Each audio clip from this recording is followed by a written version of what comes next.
to do it myself.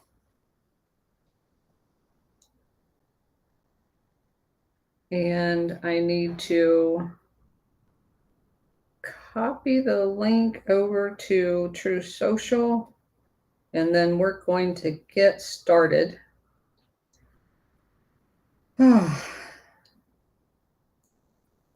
I had the pleasure of spending almost the entire day with my grandbaby.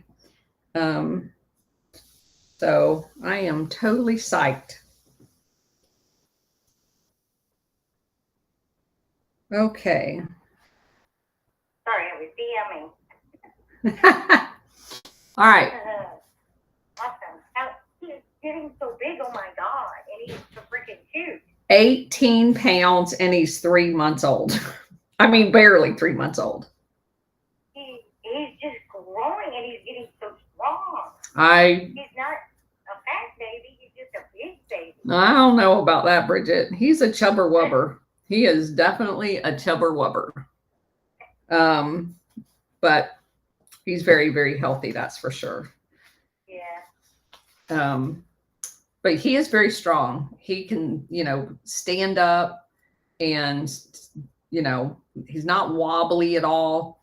But yeah, he's definitely growing a lot. I'm not sure how much longer I'm going to be able to carry him around. Oh my goodness. I told him. And I have to ask, how's the puppy? Puppy's doing awesome. Potty training obviously is easier with a big brother, and we had to fortify. Yeah, we put some fencing up for a small doggy yard because we live on an acre and we didn't want to fence in the entire thing. So we put a little doggy door on our screened in porch so that he can get out. Both of them can get out into a particular area of the yard. But we had put that up for the other dog, and this dog is so tiny it could get through the fencing. So we had to go back and put chicken wire down around the bottom of it until she gets a little bigger so she can't fit through the bars. So she's tiny. She's a big ball of hair. She's got a body of a rat. So adorable. Yeah. She looks like she's about 10 inches tall, but she's actually maybe 4 inches tall and about 5 inches of hair. So anyway, all right. Enough about me. Let's get back to our interesting story about the CIA, Prelude to Terror.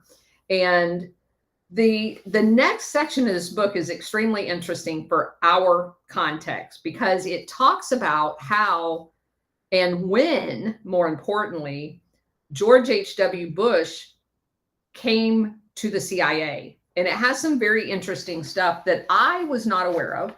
So hopefully you guys will find it equally interesting. And it does put, like we were discovering with the first chapter, and the correlation to how we know it ends with him being in Carlyle, the Carlyle group with the private equity. And it makes a lot more sense when you understand the beginning of it and not just the end of it. So it begins with the fact that he graduated from Yale, which we know, and that he was in World War II and supposedly a hero. I'm not sure that wasn't all set up, and that he definitely wanted to impress his dad. He spent a lot of time talking to close friends about that. And they believe that is what drew him into the kind of the clandestine covert activity, because again, you have to understand that during World War II and the adventures of the OSS, all of the people that were of that ilk, the Skull and Bones, they were all playing spy over in World War II as part of the OSS. And so it was a very acceptable for the lawyers and the business elite and the Northeast families to spend time, even if they were doing it under the guise of being in a business, they kind of all dabbled in covert spying activities, either with their companies and allowing it to be used by the precursor to the CIA as well as the CIA. So this is kind of just part of the lifestyle, if you will, as sad as that is. But the author says Americans know about his public life as a businessman, a presidential appointee, a politician. And the author says, in large part, that's a PR illusion, as so much of our history we've discovered is. The real George Bush probably would have been happiest as a career intel officer, according to one of his old friends. There is a myth that George Bush struck off to the Texas oil fields in 1948 to seek his fortune on his own. In reality, his father had a long-standing connection with the Dresser Industries. And we can go into that a little bit later, but Dresser Industries comes up a lot in the CIA's using companies as front companies to house their spies in. And they arranged a job for George with a guy by the name of Henry Neil, Neil, Mallon, excuse me, Mallon. He was also a Skull and Bones from Yale. And at the time, he was the chairman of Dresser. So again, this is a Skull and Bones person taking care of a Skull and Bones person, which is why Warhamster wants to do a whole show on Skull and Bones, because that's basically what they do. According to another Skull and Bones, who later rose to a high-level job at the CIA and asked to not be identified because of his Skull and Bones connections and not his CIA connections, Dresser had long provided cover jobs for the agency. Confirming Mallon's cooperation with the agency was Robert Crowley, the guy that Trento talks to all the time. He was in charge of actually creating those relationships with corporations to hide CIA agents in. Another former CIA official explained that agents were trained as Dresser salespeople and eventually sent to operate at their overseas locations because the company sold drilling equipment all over the world. So it provided the perfect cover for a CIA agent wanting to embed himself in another country. But Bush was not on track to be a CIA case officer. The role Dulles had in mind for him was that Bush would operate overseas and meet people who could be targeted for recruitment by the agency. So in other words, to turn people in other countries to spy for the agency.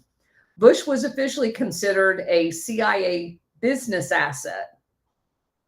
His insecurities were made him like putty in Dulles's hands, according to Corson, who was basically part of the recruiting party for George Bush. Dulles convinced him that he could contribute to his country as well as get help from the CIA for his overseas business activities. Of course, it was all nonsense. Dulles could care less about helping George Bush. It was really just another tool in order for him to be able to control his father on the who was in the Senate, Prescott Bush. Dresser soon transferred Bush to California, where he worked in a variety of jobs before he was transferred to Midland, Texas. It was then that with Dresser, they formed a partnership with another acquaintance by the name of John Overby, and it's spelled Overbey. Bush's namesake and uncle, Herbert Walker, financed Bush Overby's oil development company. That's what the name of it was. He gave them $350,000 of not his own money, British investors' money. So there's nothing like a bought CIA agent who's bought with British money. Young George, as a senator's son, was being given money from Britain to be able to function as a patsy of the CIA. And he also got additional funding from his uncle and his father. One of the first additional investors was Eugene Meyer. He was the publisher of the Washington Post, who invested $50,000 for himself and $25,000 for his daughter, Catherine Graham. Now, isn't that an interesting relationship that the Washington Post publisher is in bed with the CIA and them setting up a fake company for George Bush to operate out of on behalf of the CIA? You just can't make this shit up. With Bush's success in raising funds, he and Overby joined forces with two Oklahoma brothers, Hugh and William Liedtke. It's Liedtke. They created a company called Zapata Petroleum. Now, keep in mind, the timing of this is so interesting because Zapata was the name of the bay where they discovered oil in Cuba. And we're going to find out that Zapata oil initially did oil fields in the United States, but then they created this really weird overseas version of it. And we'll go into a little bit why they did that. But there is a lot of thought that Zapata Petroleum was set up under the guise that we were actually going to use it in Cuba, but then of course they lost Cuba.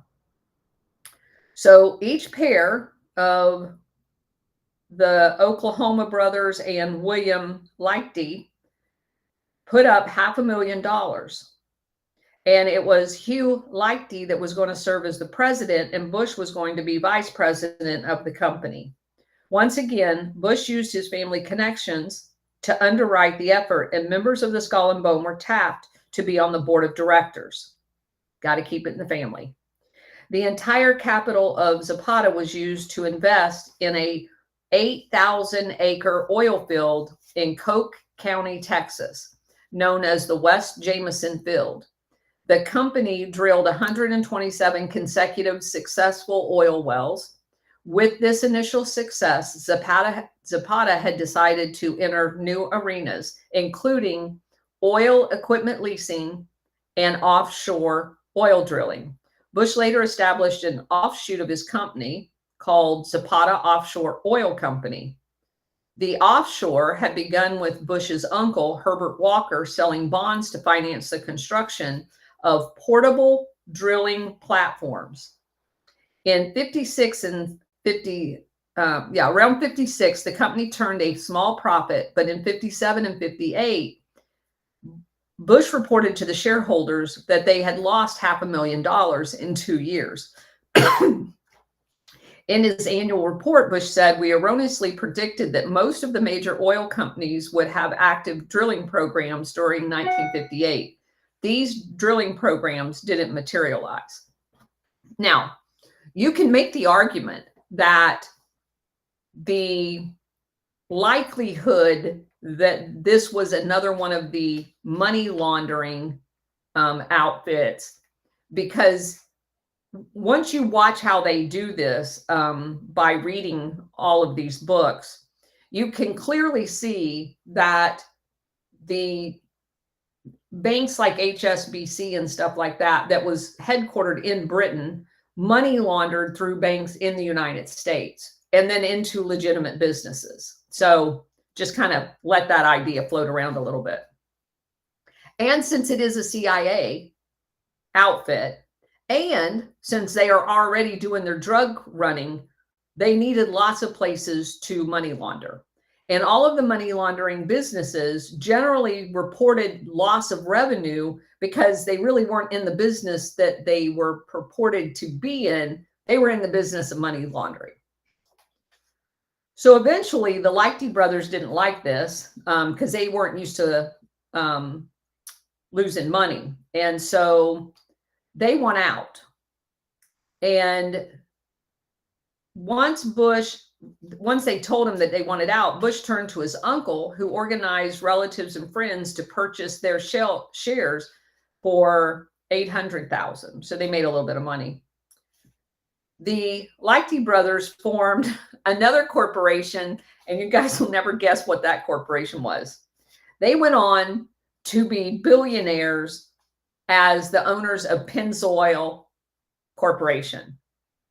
So you have these two guys in business with Bush with the ability to build multi-billion-dollar worth of companies, and yet they turn a loss when they're in business with George Bush, and then as soon as they leave, they become billionaires. And so that tells you that Bush's company had nothing to do with making money, right? Because they had all the potential to make the money, they just didn't make the money. So in 56, George and Barbara Bush moved to Houston.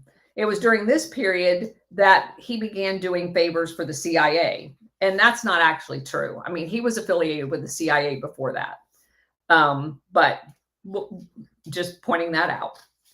Bush was traveling all over Latin America, selling offshore oil platforms and leasing equipment in the Gulf of Mexico. He was, according to Corson, the perfect talent scouting at looking for new recruits. So he basically was using his company as a front for him to do CIA work. Had the CIA stuck with its original charter, men like Bush would have been used to collect overt economic and political intelligence. But President Eisenhower, like so many of his successors, heeded the siren sound of being able to secretly manipulate other governments and on occasion replace them. Just 80 sometimes. The CIA's architect of these adventures was Frank Wisner originally. He ran the clandestine service, and he was a very close friend of Prescott Bush's. Of course he was, because they run these ops for the people like Prescott Bush of the International Syndicate. And he was also very good friends with Catherine and Philip Graham of the Washington Post, because of course he was. It was in the late 50s that the covert operation culture called upon George H.W. Bush.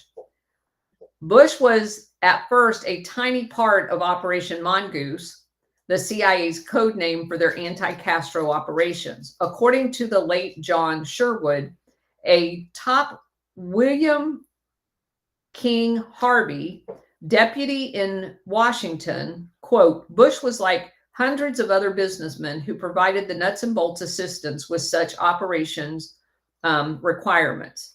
He was no spy. None of these guys were. What they mainly helped us with was give us a place to park people that was discreet, unquote.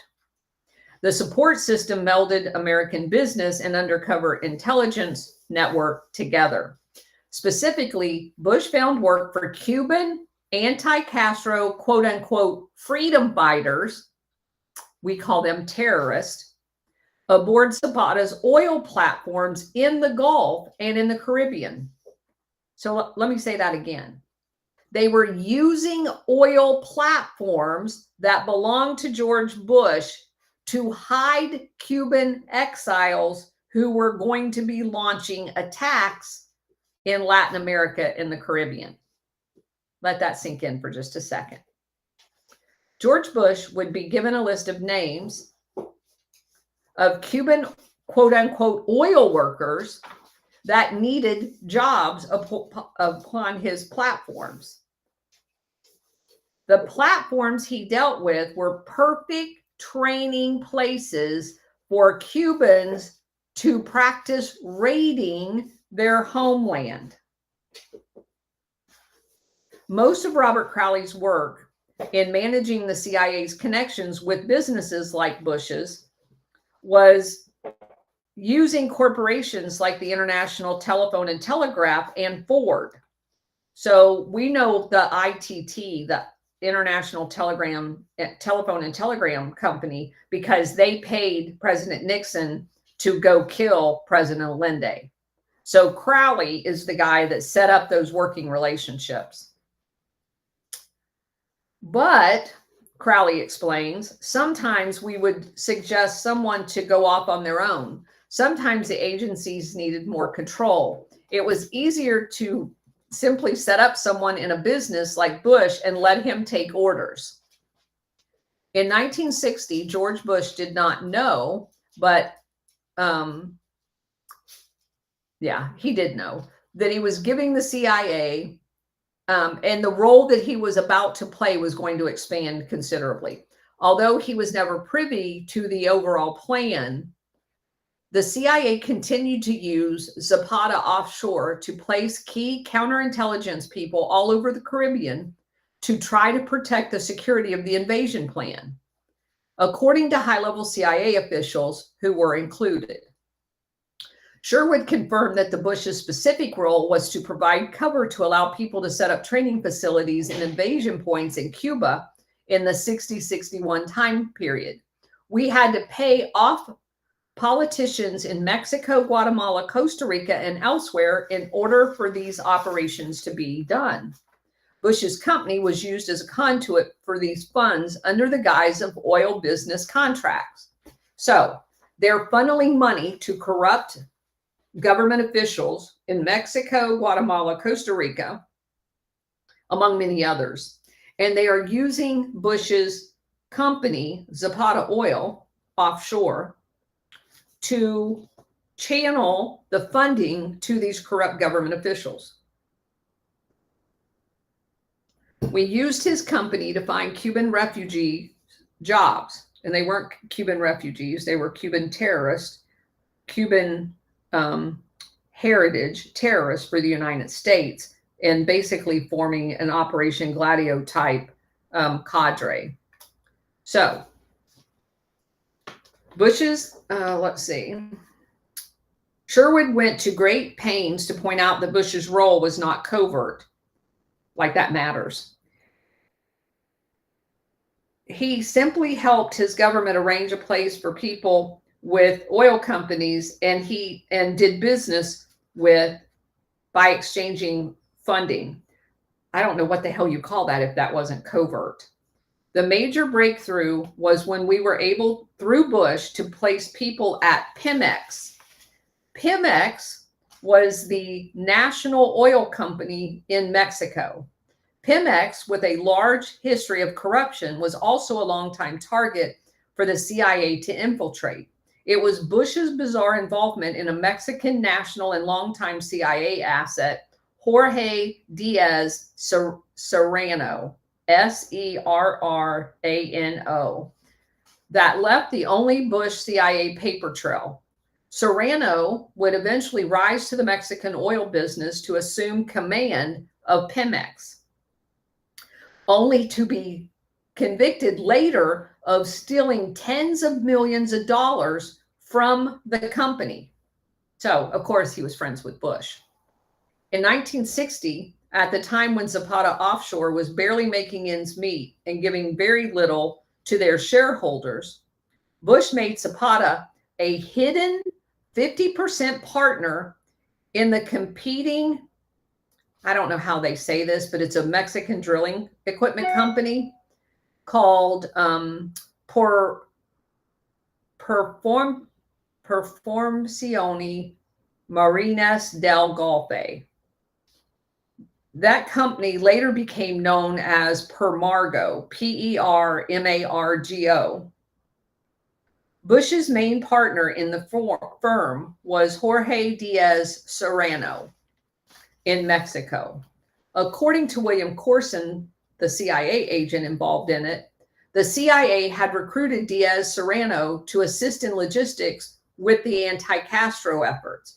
Corson and other CIA officials were convinced that Bush's partnership with Diaz Serrano was the CIA's payment to Diaz Serrano for his services in helping the CIA attack Cuba.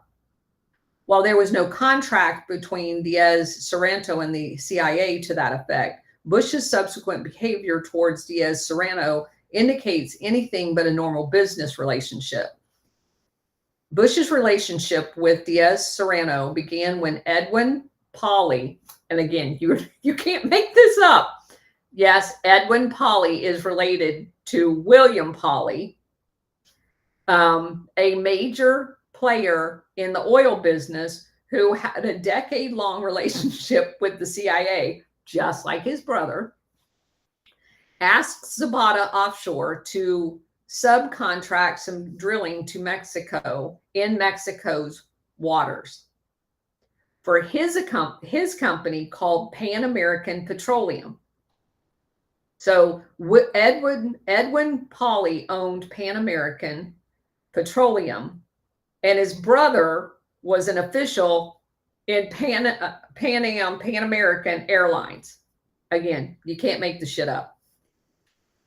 Pauley started using Bush's company to fulfill parts of an oil exploration agreement that Pauley had signed with the Mexican government. Zapata Oil got paid for drilling, whether it drilled or not. But when the Mexican government official, Jose Colomo, met with Pauley and informed him that under the law, only Mexican drilling companies could be used for future operations in Mexican territory. Coincidentally, Colomo and Pauley had just so happened to have a Mexican driller, Diaz-Serrano, present at their meeting. Bush has told associates that he decided to allow Diaz-Serrano to become his quote-unquote partner rather than to lose a large share of their business because of this law. What argues against them doing it legitimately is that Zapata never made any profits from this relationship with Pauley. Another curious aspect of the deal is that some lawyers, Matt, okay, hold on. Done.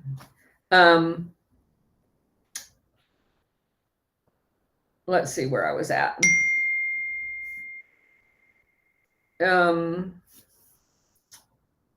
Okay. Another curious aspect of the deal is that the same lawyers used in Mexico to set up the partnership had also been used by the CIA and Army intelligence in other business front companies. So basically, let me explain what I just read to you. They are setting up a way of being able to pay off Mexican's government to funnel money to corrupt officials in Mexico to do whatever it is that they're going to do in Mexico. And they're using these companies to make it look like they're actually in business with each other, when in fact, it's just a conduit for money. That's it. It's a way of laundering money to corrupt political people. And so what you have to do in cases like this is go back to this time period and look at what we were doing with the Mexican government that we would want to be paying them off in order to be able to do it. And I don't mean we, the United States, I mean big corporate international syndicate, because they are wanting to get their hooks into something, probably silver at the time, in Mexico, access to mines, and they are bribing the officials and doing it. And Bush is providing the conduit, and he knows it. He's part of the CIA at this point. He's providing the official business front company to do exactly that. To conceal Bush's role, the shares in Bush and Diaz-Serrano's company, Permargo, were held not in Bush's name, but by a guy by the name of Wayne H. Dean and T.J. Falgout, F-A-L-G-O-U-T, Sr. These two men were very close friends with Bush. In the case of Dean, Zapata Offshore records reveal that his shares were bought with money lent to him by a holding company from the Bush family. So again, this is a shell game. They are hiring these people to be fronts for their illegitimate company. And they're using their own money to hire these stooges to be the face of their company, while they, in fact, are basically hiding the fact that it's their company. The effort to cover up the details of Bush's involvement in both Diaz Serrano's dealings and Permargo has been considerable. When the late award-winning Wall Street Journal investigative reporter Jonathan Whitney, who I've read his book too about all of this, looked into the relationship, he was surprised to discover that efforts to pinpoint the precise nature of Bush's involvement in Permargo had been severely hampered because the warehouse had accidentally been destroyed and, excuse me, they had accidentally destroyed, not the warehouse, but the warehouse people had inadvertently destroyed 20-year-old SEC filings having to do exactly with that case. And do you know when they did it? Right after Vice President Bush and Reagan took office. The record spanned from 60 to 66, the very years when the CIA relationship with Bush and Zapata offshore was the most active. According to the SEC spokeswoman, these documents were inadvertently, quote unquote, shredded. And it happened within a couple of months of Bush becoming vice president. So through a press aide, Bush maintained that his business relationship with Diaz Serrano only lasted 7 months. That's a big fat lie. Some of the actual records of Permargo tell a very different story. David Armstrong, a former Texas-based investigative reporter and now National Security News Service top correspondent, managed to secure copies of other SEC filings of Zapata offshore. What they demonstrated is that Bush in 1960 made a deal with Diaz Serrano that was both illegal under Mexican law and was kept from Bush's own shareholders, which is illegal under American security law. One reason Bush may have been hesitant to reveal his secret interest in Permargo. So good. What's the matter? Oh, nothing. I accidentally bumped my mic. Oh, okay. So one reason that he was hesitant to reveal his secret interest is that it was competing directly with Zapata offshore on leasing of drilling rigs in the Gulf of Mexico. Bush never revealed to his shareholders how this extra activity might actually hurt Zapata because Permargo was their competition. So basically, he's in this other company making money behind the scenes with a competitor while he has money tied up of other people's in Zapata, because the only thing it's being used for is a CIA front, and all the rest of those people who had contributed money to it don't know that Bush behind the scenes is making money over here with a competitor. You just can't get more dirty than this. I mean, I guess you could, but it's disgusting. Business records in Mexico indicated that the relationship lasted not 7 months, but 4 years.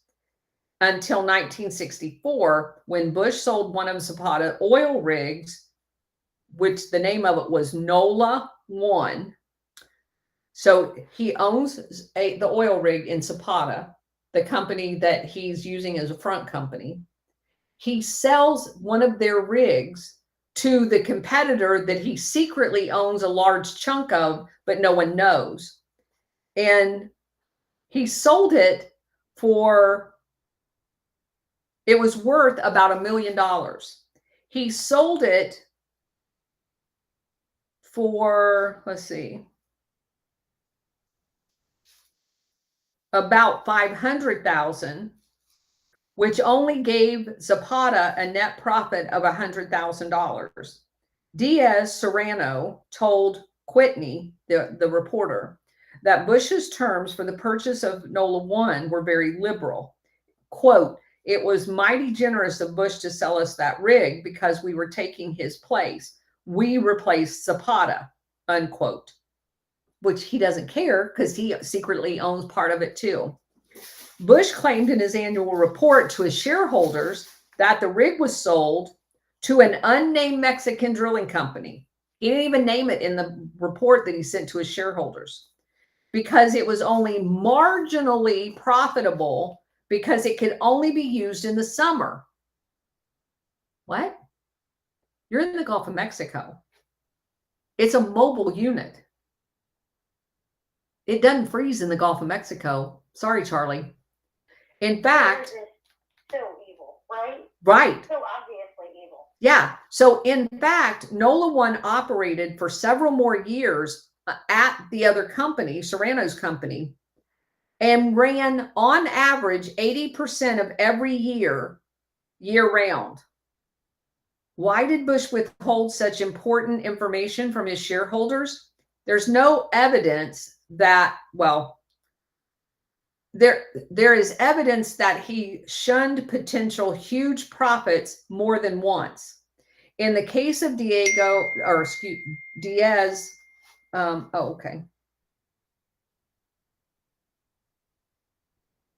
in the case of Diaz Serrano, Bush may have been answering to a higher principle, not a principle, a higher order than profit.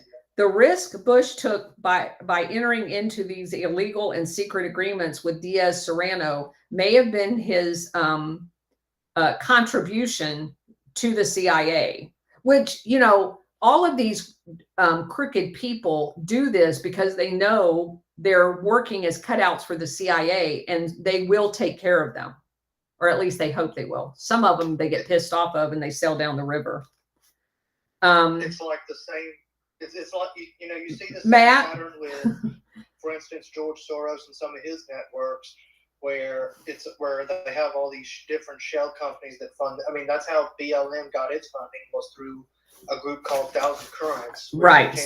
But and then we don't know where that money went from Thousand Currents, but somehow it ended up in BLM chapters. Matt, give one example. I know, Matt. So during these things, I know you're new, but during these things, we're just going to talk about this and then we're going to talk about it amongst ourselves. So let me finish this part and then, but you're absolutely right. There's many examples of these people working for the international syndicate. In the late 1960s, according to FBI documents, Diaz Serrano became deeply involved with the CIA operation through the anti-Castro Cubans named Ricardo Chavez. And this gets very interesting. Diaz Serrano would become key to the Army, Intel, and the CIA. And I love how they keep throwing in the Army. Now, keep in mind, because we're going to reiterate this throughout the book. This book, sole contribution is from the CIA officers that worked on the inside of all of these deals to Joseph Trento, who basically was the repository investigator that put all of their paperwork together. Now, there's no evidence that the Army Intel was involved in any of this. These are 100% CIA operations, but they're going to want to throw in other intelligence in the United States when in fact it's them. So just keep that in mind.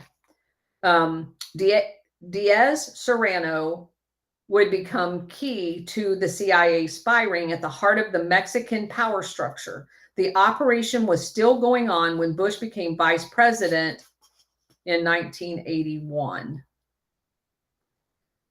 Robert Crowley, who worked with Bush when he became director of the CIA in '76, said, "You need to understand that Diaz Serrano and Lopez Portillo were creatures of the CIA. They basically worked for the CIA in Mexico. We nurtured them along and created their rise to power. What Bush was doing through his business relationship was basically paying them for the CIA. The CIA's hope was that first Lopez Portillo would become president and then later Diaz Serrano.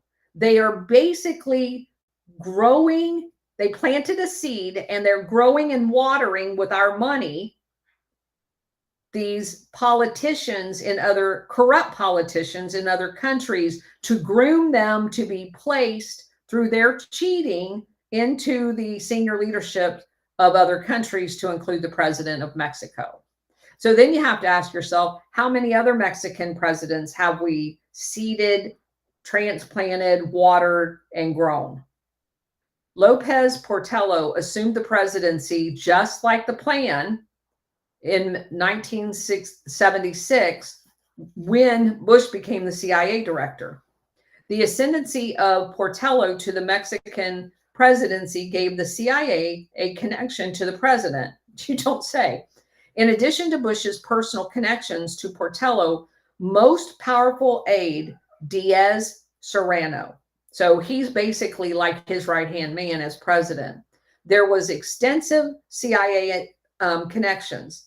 Chavez, the Ricardo Chavez, who is actually a Cuban, a longtime CIA operative who was half Mexican and half Cuban, played a unique role in the CIA's relationship with the political hierarchy in Mexico.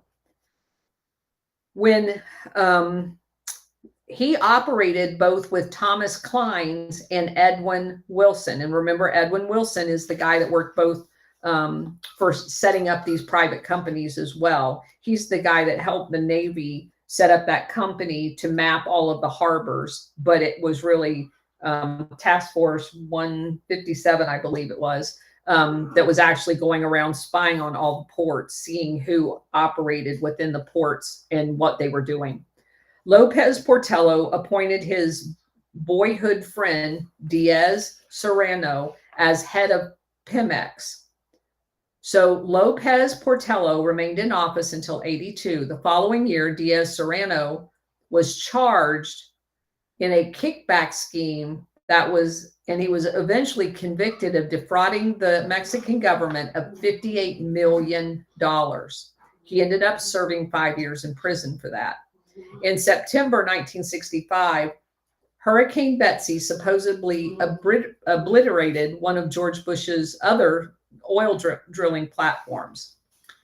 But this one was called Maverick in the Gulf of Mexico. But the company spokesperson said that it had actually cost $3 million. Now, keep in mind, we just said that he sold one for $1 million, and he paid less than that because they said he made like $100,000 on it. But now they're saying that they cost $3 million because it got destroyed in the hurricane. His platform was portable and could be moved anywhere. Okay. But weirdly enough, after the hurricane, it had completely disappeared. And they were afraid they weren't going to get any insurance from it because there was no wreckage. And the last guy off the rig said it was fine, that there's no way that hurricane could have damaged that rig. And besides that, it was portable. They could have moved it. So you have to ask yourself, where'd the rig go? Because it wasn't destroyed by the hurricane. However, they did file an insurance claim. And guess who had the insurance on that oil rig? The guy we talked about yesterday by the name of C.V. Starr, S-T-A-R-R. He is the guy the CIA uses. He's corrupt. He was part of the China lobby, the World Anti-Communist League, the Chiang Kai-shek group, all of those. That's where C.V. Starr got his start, was over in China with the insurance company over there defrauding everybody. So he just so happens to have insurance on Bush's rig that mysteriously went missing. And he not only got the $3 million for the missing platform that really wasn't missing, and he got $8 million in a settlement in addition to the $3 million. So what in likelihood happened is they actually sold it for probably a couple million. Then he got $3 million by reporting it missing in the hurricane, and another 8 on top of that. So that's how George Bush was paid back for all of his work for the CIA. In his annual report to shareholders in 65, Bush wrote that the loss was a substantial one for Zapata. This was our newest rig, and it actually wasn't. It was one of the original ones that he bought. After 65, the CIA wanted to use Zapata oil offshore to absorb a host of smaller companies connected to the anti-Castro, again, indicating that it's just an umbrella for CIA operations. The CIA had little use for Zapata offshore as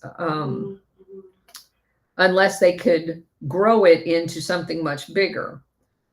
Michael Thomas, who was an investment banker with Lehman Brothers at the time, and who eventually joined the board of Zapata Offshore after it was sold, said big money was needed quickly. Rigs grew bigger by the day, and Bush was left with outdated equipment in the struggle. Bush wasn't raised to be a businessman. Yeah, right. No, he was a CIA agent acting as one. Robert Gow, G-O-W, Zapata's treasurer, said Bush entrusted him to look for a buyer. Bush soon received a rude awakening about the value of his company. Gow told the Washington Post in 1988, there weren't really a lot of people who wanted to buy it. Bush and Gow tried selling Zapata back to the Lighties, but because they were so successful with Pennzoil, they weren't interested. Finally, a guy by the name of D. Doyle Mize, M-I-Z-E, a Texas businessman who had worked with the CIA in the past, bought Zapata oil on a 3-year note for $3.2 million, less than half of the value of the assets that they were carrying on their books at the time. It was interesting, and really, if you looked at it from a business perspective, there's no reason why you would have agreed to that. He made less than $1 million from the company. He ended up reneging on the deal, so it went back to Bush, and Bush decided that he was going to run for Congress from Houston. And in the middle of this campaign, he ends up having to take the company back. So Bush turned to help for help from an associate of his dad's by the name of William S. Farish, F-A-R-I-S-H III, an heir to the Standard Oil fortune, meaning he married into the Rockefellers, who agreed to bail out George.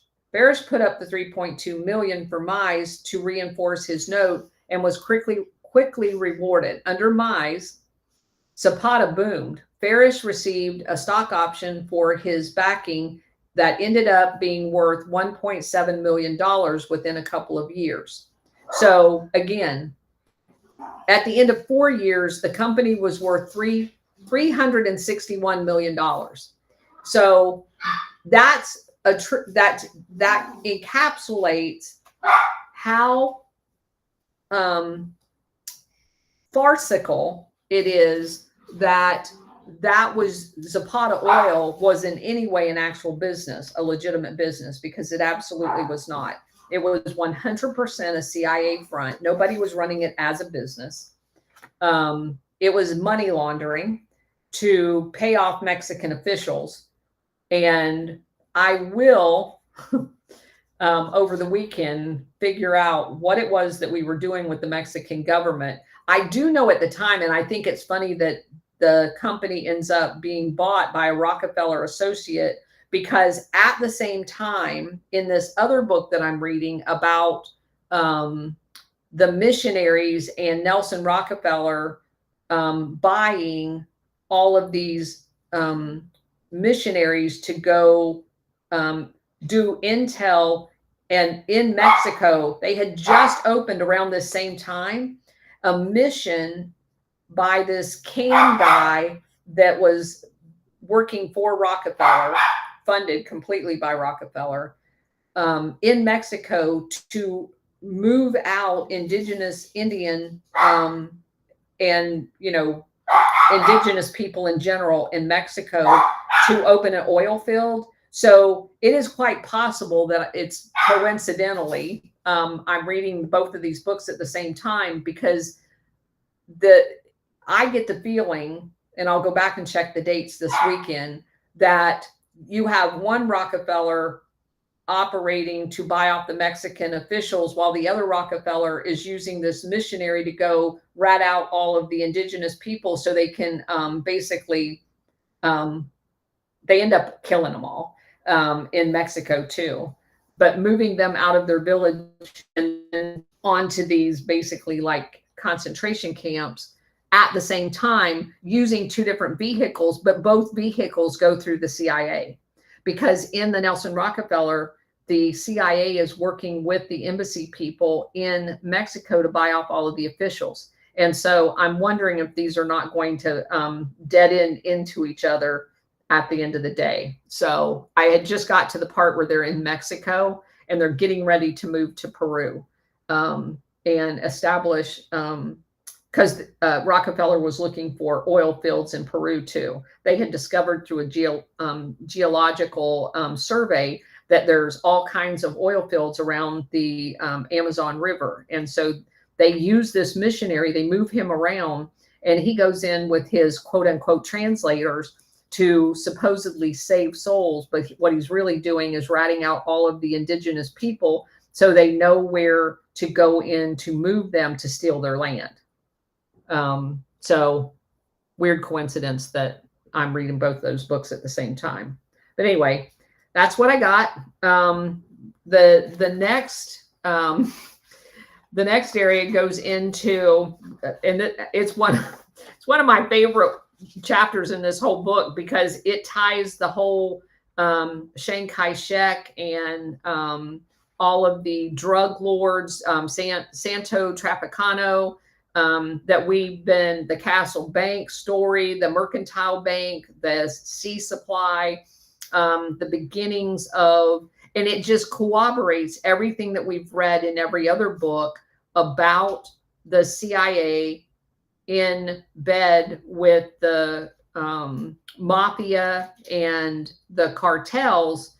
And to me, it's just an amazing, and it's being told by the actual CIA agents that were doing it, because this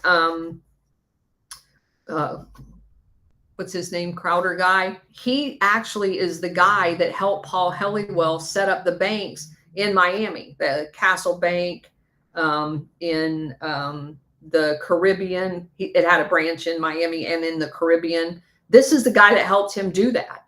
And he's telling, I mean, firsthand stories to this Trento guy about him helping and which companies he helped set up. So it's quite fascinating, actually. I wish I'd have found this book a long time ago. It had made this whole journey a lot easier. But anyway, we found it now. All right. Open it up, Matt. No problem. I'm actually want to hear if Trump Frog has anything else to say, anything he wants to say first. Well, I just want to say Colonel Chandler wasn't in her space yesterday. I tried to pop in there and she was in another space. A little disappointed, gotta tell you. Thank you, Matt. No, I just love listening to these presentations. I don't want to take people's time, but yeah, just gotta love the sauce. It's really meaty in here. Now wait a minute. I did a show yesterday. Not at 1 o'clock. I didn't see you were in Mesa's space.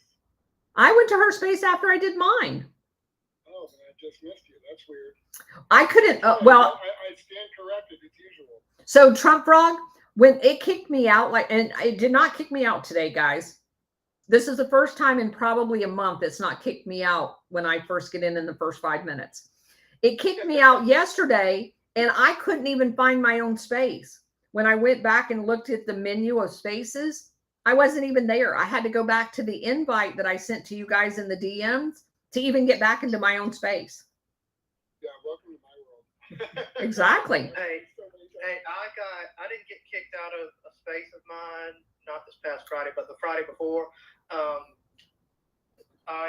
didn't get kicked out, but I was on the road headed home, and I actually did. I lost it for a minute or two. So what I ended up doing was having to was having to close the space and then open up X again, tap my profile pic, and then get back on. Yeah, I've had to do that almost every day. Hadn't happened today though, Colonel, has it? It has not happened today. Okay, we have someone else up here. C4. CA Brown Cow Patriot. I love the name. Me too. What you got? CA Brown Cow. Oh, sorry, that's me. I thought you were talking about someone else. Yeah. Thank you so much. That was an amazing overview. Unfortunately, I missed probably a lot of the beginning of it, but I caught in just a few moments ago, and I heard you speaking about the missionaries that were deployed to Mexico. And my question is, was there any connection of that thread to the Romneys in Mexico and their missionary quote-unquote work there? So the only missionaries that they're using at this point, although I just got to the point where they bring in Moody and Jerry Falwell, so I have not gotten to anything about Romney. They're using the SIL. I don't know if you've ever heard of that. It's the language institute that was out of the Wycliffe, like a Baptist fundamentalist Christian missionary group that created an offshoot called SIL, and that had to do with language. What they billed it as was language translators, and they had a program where they hired college students that were multilingual in the native language, like basically Spanish for the most part. And then these tribes, all the indigenous Indian tribes, all spoke very distinct languages of their own. And so what they would do is go embed themselves for the summer with these Indian tribes. And while the kids all thought they were there doing what they were actually doing, which was translating the Bible into their indigenous language, the actual leaders that were over this program were the scouts for the Rockefeller Standard Oil in basically invading these countries, outing these indigenous people, and then either forcibly moving them out of the area or just sending in other people like these Cuban exiles that they used as terrorists, paramilitary people, and attacking the Indians and killing them. You'd think they were. Sounds like wolves in sheep's clothing, Colonel. Oh, it definitely was. Guru, go ahead. Yeah, we got a wolf in sheep's clothing sitting in your chat, Colonel. I was going to make it known. You know I don't do this, but there's a Luke McKee in here, guys. Do not ever give him a microphone. Do not let him into your chat. He works in coordination with another bloke. He will bag out that man A. Man A will sue you. And Luke McKee is in on the payout. So I'm just letting you know, guys, I need to tell you. Okay, I don't butt into conversations like this, as you know, but there's a Luke McKee down there. You need to block him, get him out of your chat, and never give him a microphone. Thanks, Colonel. Brilliant information once again, my dear. Thank you. We will definitely take care of that. Trump Frog, you want to take care of that? I sent you a DM, Trump, but you hadn't looked at it, so I thought I'd just come in and put it out there publicly, mate. I don't do this very often, but as you know, if I'm speaking like this, it's the truth. Yeah, we trust you, Guru. You've been here for a long time. All right. Anybody else got any questions, comments? I've got something. So on the mission, how do they actually on the missionary front, how do they actually communicate? How do they actually hide what they're doing from the people who are actually doing the Lord's work while they're wolves and sheep? How do they hide it? Well, because you would have to go do something off-site or not speak about this to to the people you're leading. You'd have to have some way of hiding it. So the translators are only there in the summertime, and they used them and their presence there as their ticket in the door. That's how they got into the country. That's how they got into the Amazon area. And they were working in conjunction with the bought off government and paramilitary people that they snuck in. And so over the course of time, and they moved throughout different countries too. So the time that he was in Brazil, you had a whole bunch of Brazilian tribes that were murdered. The time that he was in Mexico, you had a couple tribes that were murdered, and they only do it where there's oil. So they're not killing all of them. And the people that are their ticket in the door is only there, like I said, during the summertime as translators. And so then once they leave the area, they've already, it's like they're scouts. It's like they're, like the recon guys in the army. They go in and they spot where they're at. They're there during the summer, and then they leave. They've identified where they're at.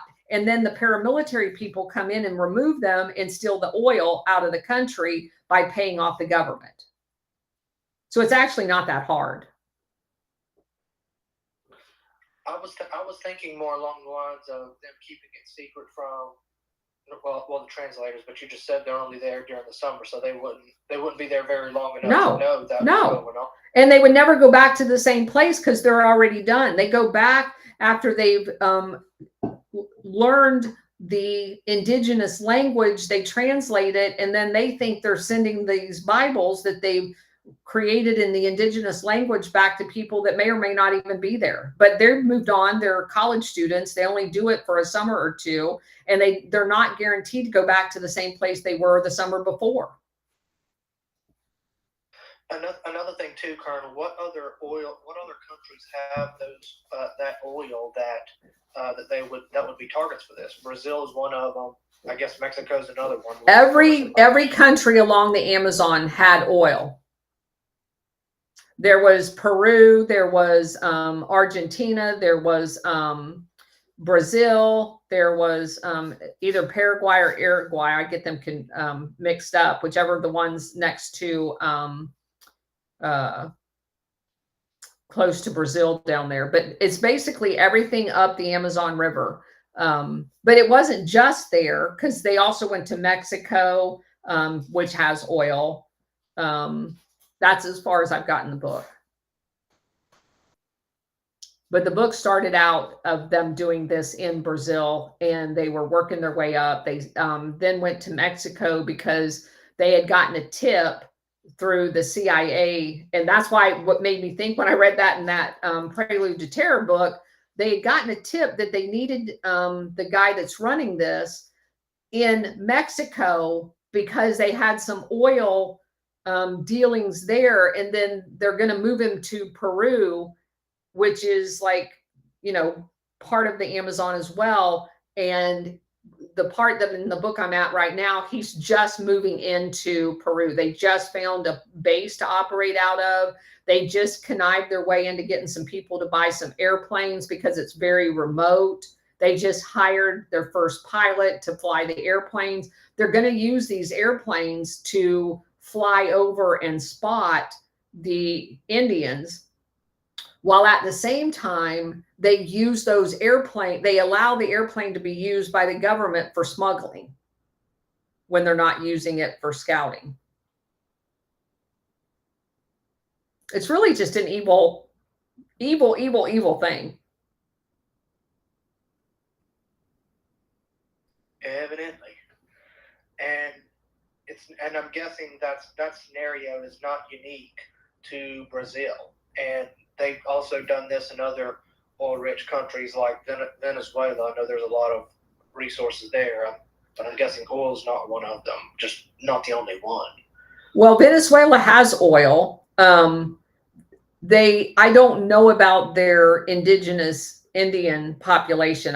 There's different things that they do in different places, but for some reason, and it said at the beginning of the book that I put in a post early on, I've made several posts out of this book so far, that it just so happens that was kind of a news flash for everybody in the American oil, that the Indians had a unique or innate ability to always create their villages on resource-rich land. And whether that is because crops, because they didn't mine the gold and stuff, but all of those minerals in the ground made it the harvest more bountiful. Because of course, you guys probably know that we originally had silver and gold and all kinds of other minerals in our soil just naturally, not like a gold mine, but just naturally occurring minerals in our soil before a lot of the soil got overworked and minerals drained out of them. And so if you had actual gold mines and silver mines and oil and stuff like that under the ground, it provides a nutrient rich base for Indians who were doing the farming. And so like originally it wasn't oil that they were after in Brazil, it was the rubber trees. And the rubber trees, because all rubber trees originated in Brazil. Brazil had the only rubber tree on earth. And the British hundreds of years ago stole the rubber trees and moved them around the world. And whether you guys know this or not, it was the English, the only place in the world that originally had coffee was Yemen. And the British invaded Yemen, took over Aden, and stole their coffee trees and spread them all around the world to British colonies. They did this all the time. And so the original Indian resource that they had was rubber trees. And that was when the Portuguese and everybody else had come into Brazil, and they had enslaved much of the Indian population there, the indigenous people, to as slaves. And they actually even imported slaves from Africa to get the rubber out of the trees so that they could make, you know, at the very beginning, like tires and stuff like that. And they used it for coating, even before we had a large use for rubber tires. But anyway, the Indians had an innate way of finding the most bountiful, resource-rich earth in order to set their villages up, because it was beneficial to them for growing, which is basically what they did. And then when the Rockefellers and everybody else came, the Portuguese, Spanish, British, whatever, came over, well, to all of these lands, actually, they wanted the resources under the ground, but they had to move the people on top of the ground to get to the resources under the ground. Renee, go ahead. Hey there, Colonel. Thanks for letting me speak, and always good to be here, everybody.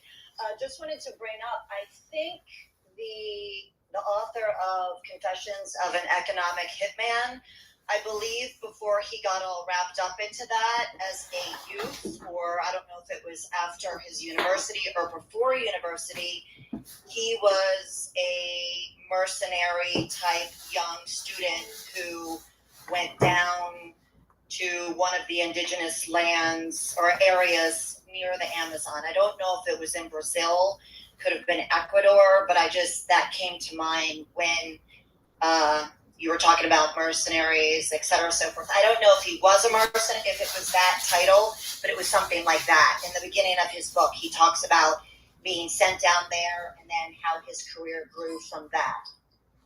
That's interesting. I don't remember even reading that. I read his book. I didn't remember reading that about him. Well, okay, then maybe because I listened to a podcast with him. I don't remember who interviewed him. I'll try and find it and post it in the Purple Pill. Yeah, I would love to see that. Yeah, he talked about that because I guess the interviewer was asking how he became involved in that world. And I think he was living in Connecticut or something at the time. And one of his friends' fathers, I don't know if he was in the CIA, but he was involved. And he said, oh, yeah, you should become a mercenary. and he explains this. It says he was in the Peace Corps in Ecuador. That's what it was. Sorry. Yeah. But the Peace Corps, depending on when they were in, the whole origins of the Peace Corps kind of got co-opted as well. So that does kind of make sense. It also says, let's see. Yeah, so he would have seen quite a bit of that being in Ecuador in the late 60s, because in the 60s is when we were coupping all the governments down there. So I'm sure he was involved in, not involved himself, but would have observed a lot of really weird stuff going on. Yeah, absolutely. And then just another helpful tip. I always had problems figuring out the location of, apologies, I'm driving. Paraguay and Uruguay. So Uruguay is under Brazil. Think you under Brazil. There you go. And Paraguay is the pathway that connects Brazil and its ports to Peru and Bolivia and their natural resources. Perfect. So it's kind of it's inland. It's land. There's no ocean in Paraguay. Yep. Yeah. So it's in Bolivia, and so I think of it as the pathway to Peru, and that's the perfect way to remember it. It helps me. It's a little tip for how to remember where they're located. Yeah, that's a perfect way. Thank you very much. I love those little cheats. So you're welcome. Thank you for having me. Sure, thank you. Yeah, that's the perfect cheat that I needed. Yeah. I always get them flipped, and I'm thinking that Uruguay's up north and it's actually Paraguay. But anyway, yeah, because you look at Paraguay is where you can see up in the northern part of Paraguay that you have access, like right as it comes into the northeast of Paraguay, part of the water basin that goes up through South America, and that is where the Bush ranch is. That's 100,000 acres that is littered with airstrips, and then the Unification Church owned the 300,000 acre ranch just to the west of the Bush's ranch, and that's where they would import all of the paramilitary, quote unquote, Moonies that were running all the drugs up from South America in through Colombia and then into the United States. So yeah, there's quite a bit of crap that goes on around in there. Anyway, Carrie, go ahead. Yeah, congratulations, Colonel, on the Trump win. I think you had a lot to do with it. Oh, I didn't have anything to do with it. You're moving some massive energies. Anyway, I want to say that we actually, I'm a medical person, we have gold and silver in our body. That's all. Thank you. Matt, go ahead. I was just going to say, Colonel, that going back to H.W. Bush for a second there, that was his tree. And of course, that whole expression, the apple don't fall far from the tree. So when you look at W. Bush and Jeb Bush and that whole family, do we find them doing similar things, even though W. Bush wasn't in the CIA, wasn't CIA director, but do we find them doing similar things with their monies and their wealth as well? Well, you definitely find George H.W. Bush doing the oil, and you also find the exact same scenario where he did not do well in the oil industry. It was basically like a front. You also have Jeb Bush in southern Florida down in the areas very well known for drug trafficking and hanging around with much of the successors to Paul Helliwell down there, caught in several weird business deals. You also have Marvin Bush up in DC that was caught in some very weird things going on up there. And so, yeah, the entire family is of this ilk. The apple don't fall far from the tree. They did not in that case. That's true. So, anybody else got anything? Well, no, I'll wait. Well, nobody's got their hand up, Matt. If no one has anything, we're going to go ahead and. There you go, Joe.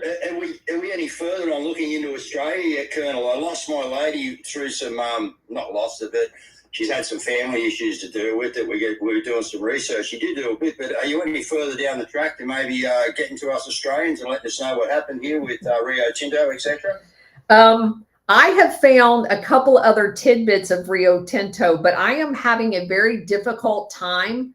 That is a very well hidden, I wouldn't even call it the network of their tentacles.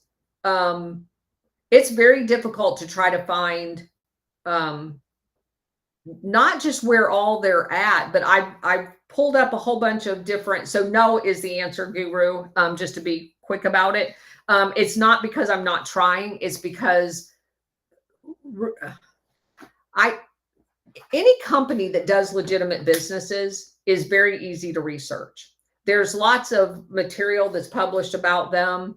Rio Tinto is not one of those companies, which piques my interest even more, because when you have, it's like the CIA, when you have a lack of information on a particular CIA agent, you know they're deeply involved in covert operations because they have no footprint on the internet.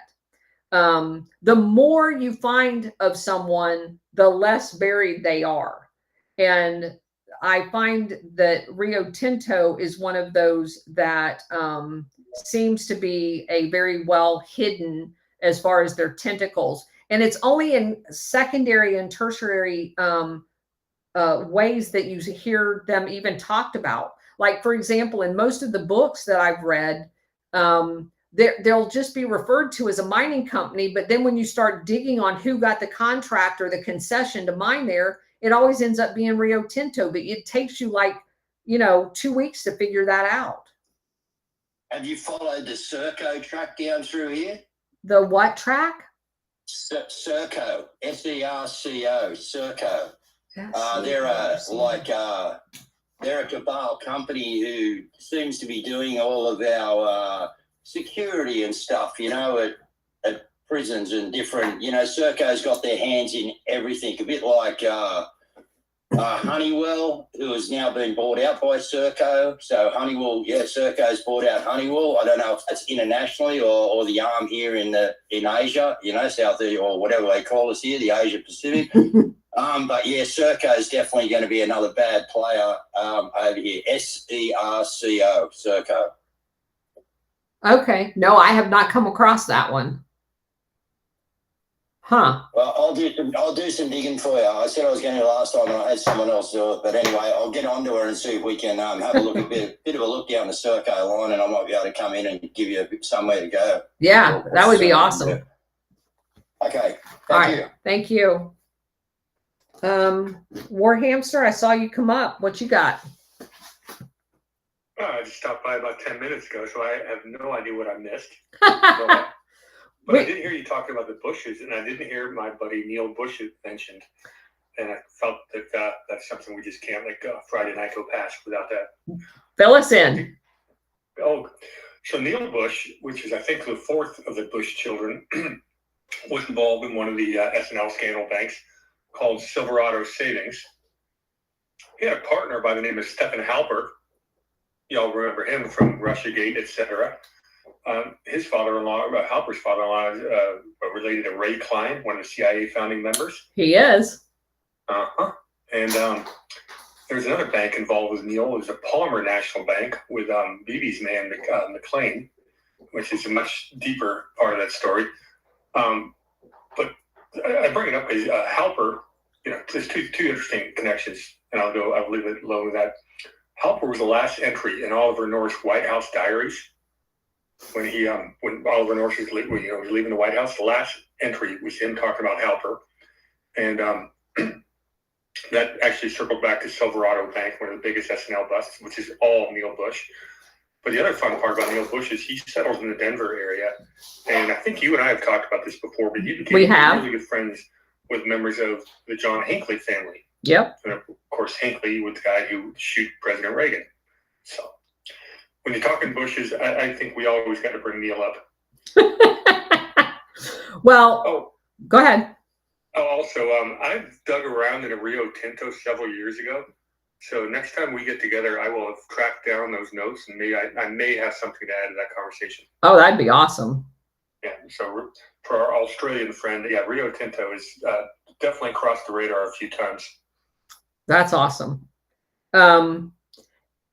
Yes, Stephen Halper was working in the Office of Net Assessment at the Pentagon. And for those of you who are not familiar with that, there is a couple of different offices, one on the Joint Staff and one at the Department of Defense level, the Secretary level, that has interactions with the CIA and covert operations in general. The Office of Net Assessment is one, and the other one is a part of the Joint Chiefs of Staff.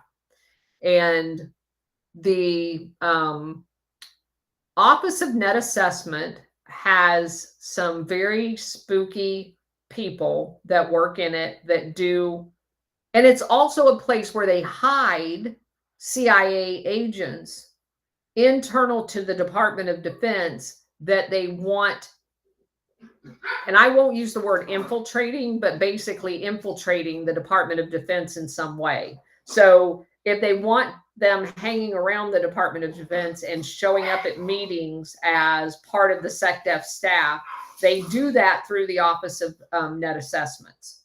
So as soon as Halper's name during Russiagate came up and they said that he worked in the Office of Net Assessments, my radar went like, this is CIA. Because I only know this because one of the generals that I exec for at the Pentagon was an intel general. He ended up being a 2-star general. And a guy that, and the general's area of expertise, he was a fluent Russian speaker. And so he had done lots of very interesting things, and I'll just leave it at that. One of his best friends that he had worked with throughout his career worked at the Office of Net Assessments. And he stopped by probably once a week to shut the door and talk to the general about stuff. And I was very, junior major. I didn't know what the heck the Office of Net Assessment was. So I remember asking my boss one day, what the heck is that? Because I looked him up on the normally, like on the org chart, you can kind of figure out what people do based on, but where they were at on the org chart made absolutely no sense in the SecDef. And my ex worked in the SecDef suite. So I'm like, you need to find out what this office does, because this guy that comes and visits my boss is totally weird. Everything that he talked about, just the little bit that you'd overhear when I'd go in to give my boss something or whatever, I'm like, there's something really weird about him. And come to find out that that was the office that the CIA people hung around in. So that says a lot about Halper as far as I'm concerned. Guru, go ahead.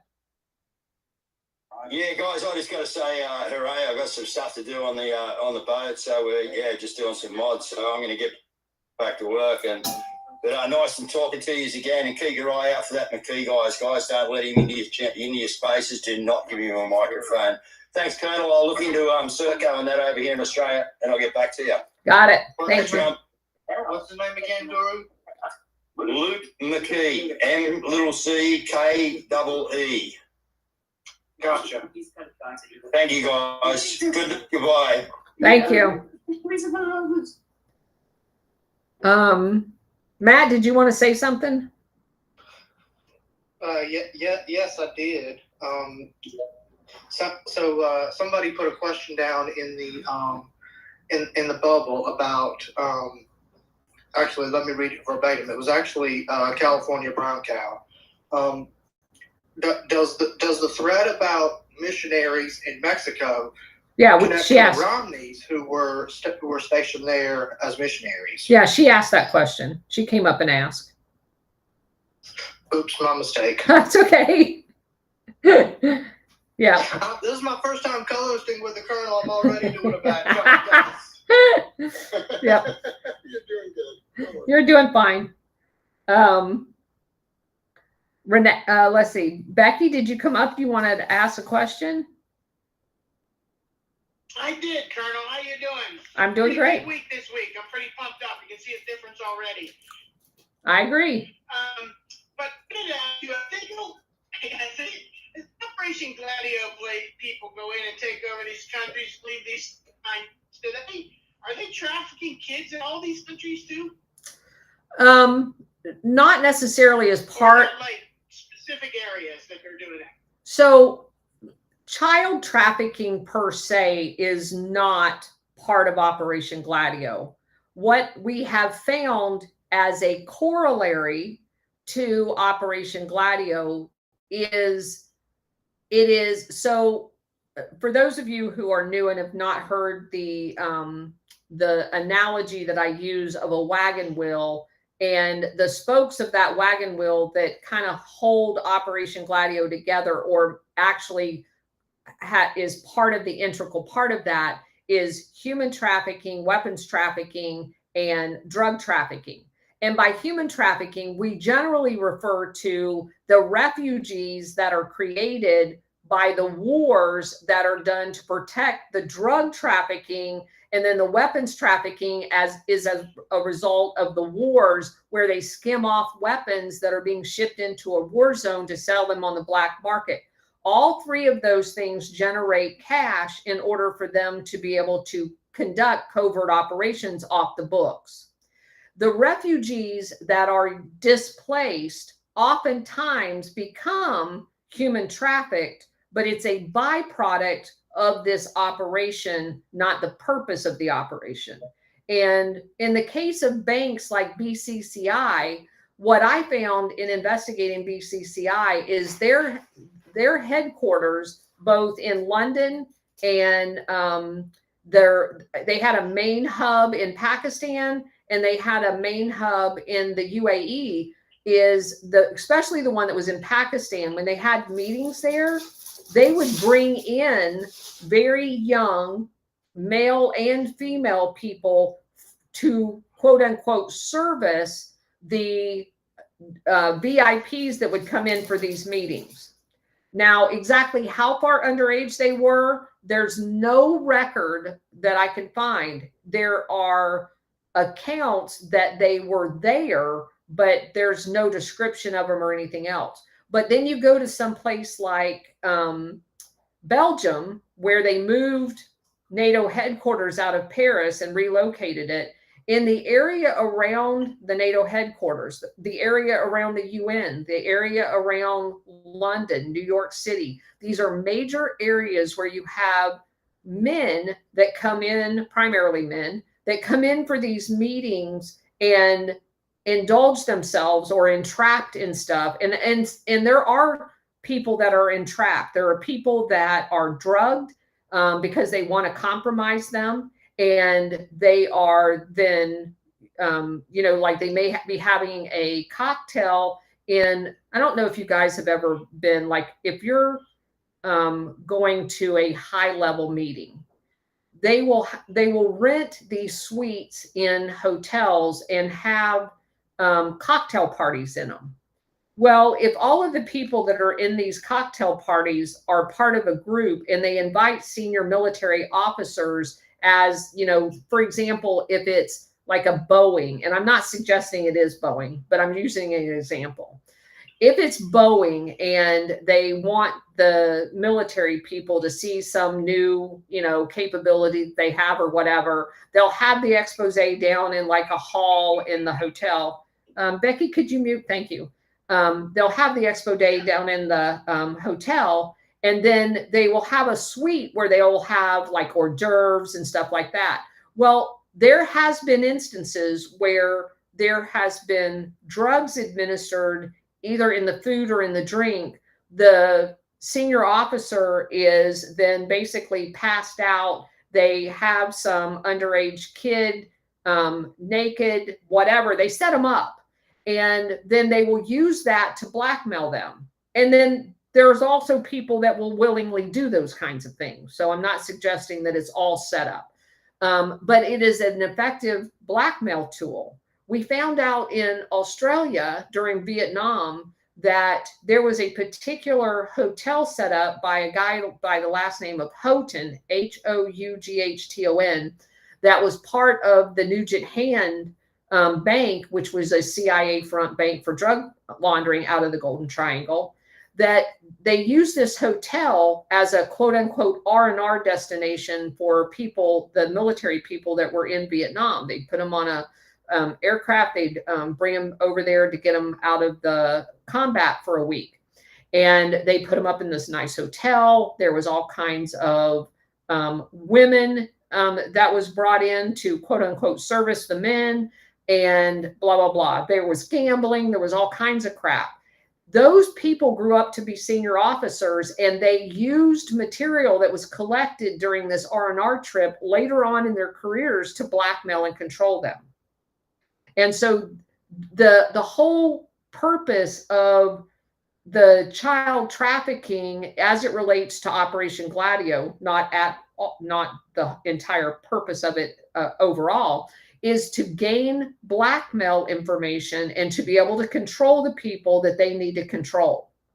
And so I say that on that wagon wheel, there is an axle that goes through the middle, and the axle has to have grease. And the grease, in order to make it all run smoothly, is the blackmail.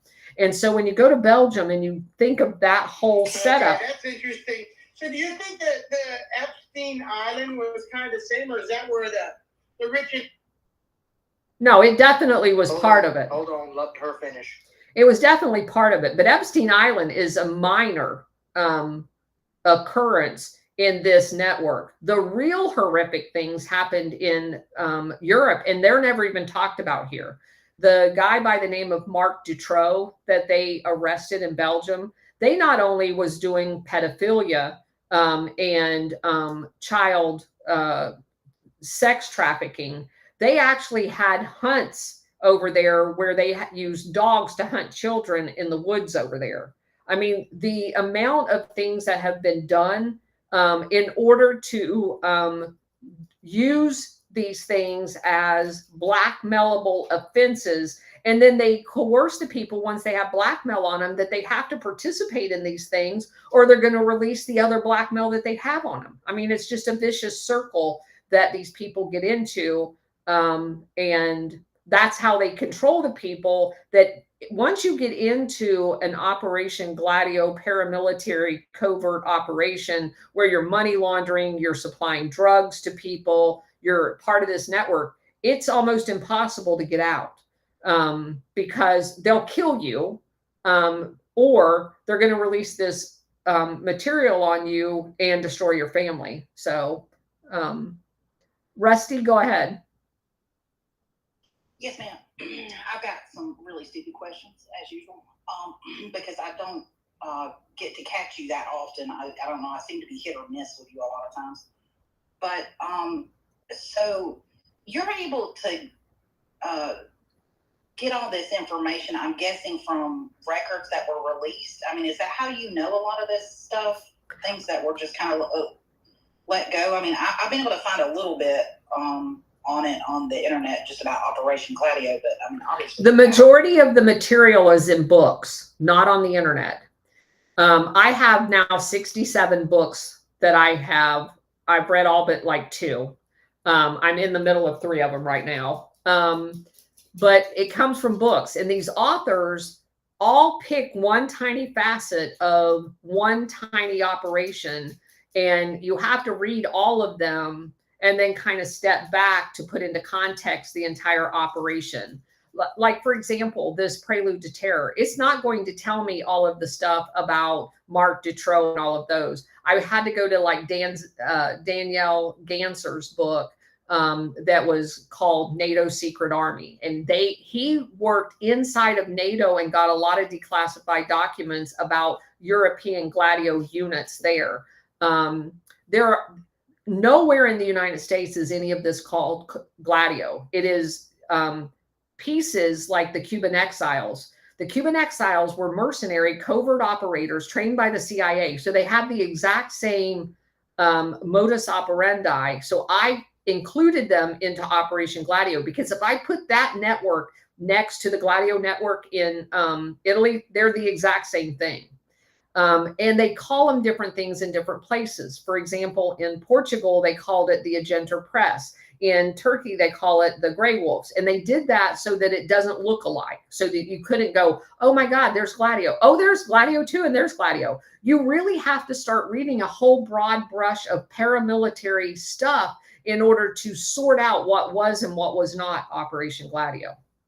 So I was really more curious about what you had found on the Bushes, because I was like, geez, you wouldn't think they would let that go, like how he was part of the CIA. So that's part of what you found in these books from these other people in other countries. Is that correct? So the Bush Bush was, it's acknowledged. I mean, that's common knowledge that Bush was actually a CIA agent and the director of the CIA. I mean, there's a lot of people that know that. Probably the best book that talked about their entire career was a book called House of Bush, House of Sod, or House of Sod, House of Bush, whichever way it went. I did almost an entire book review on the book.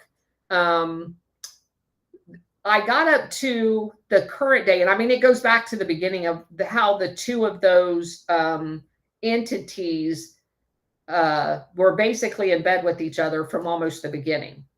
And I highly recommend you read that book, because again, I read that book years ago. It was not anything about this research. But and what was the name of it? I apologize. I'll write that down. House of Bush, House of Sod, or vice versa. House of Sod, House of Bush. And, you know, if you like watching videos better, I did do, or I guess that's on my Substack, where I did a series of articles just giving you a brief overview of the whole book.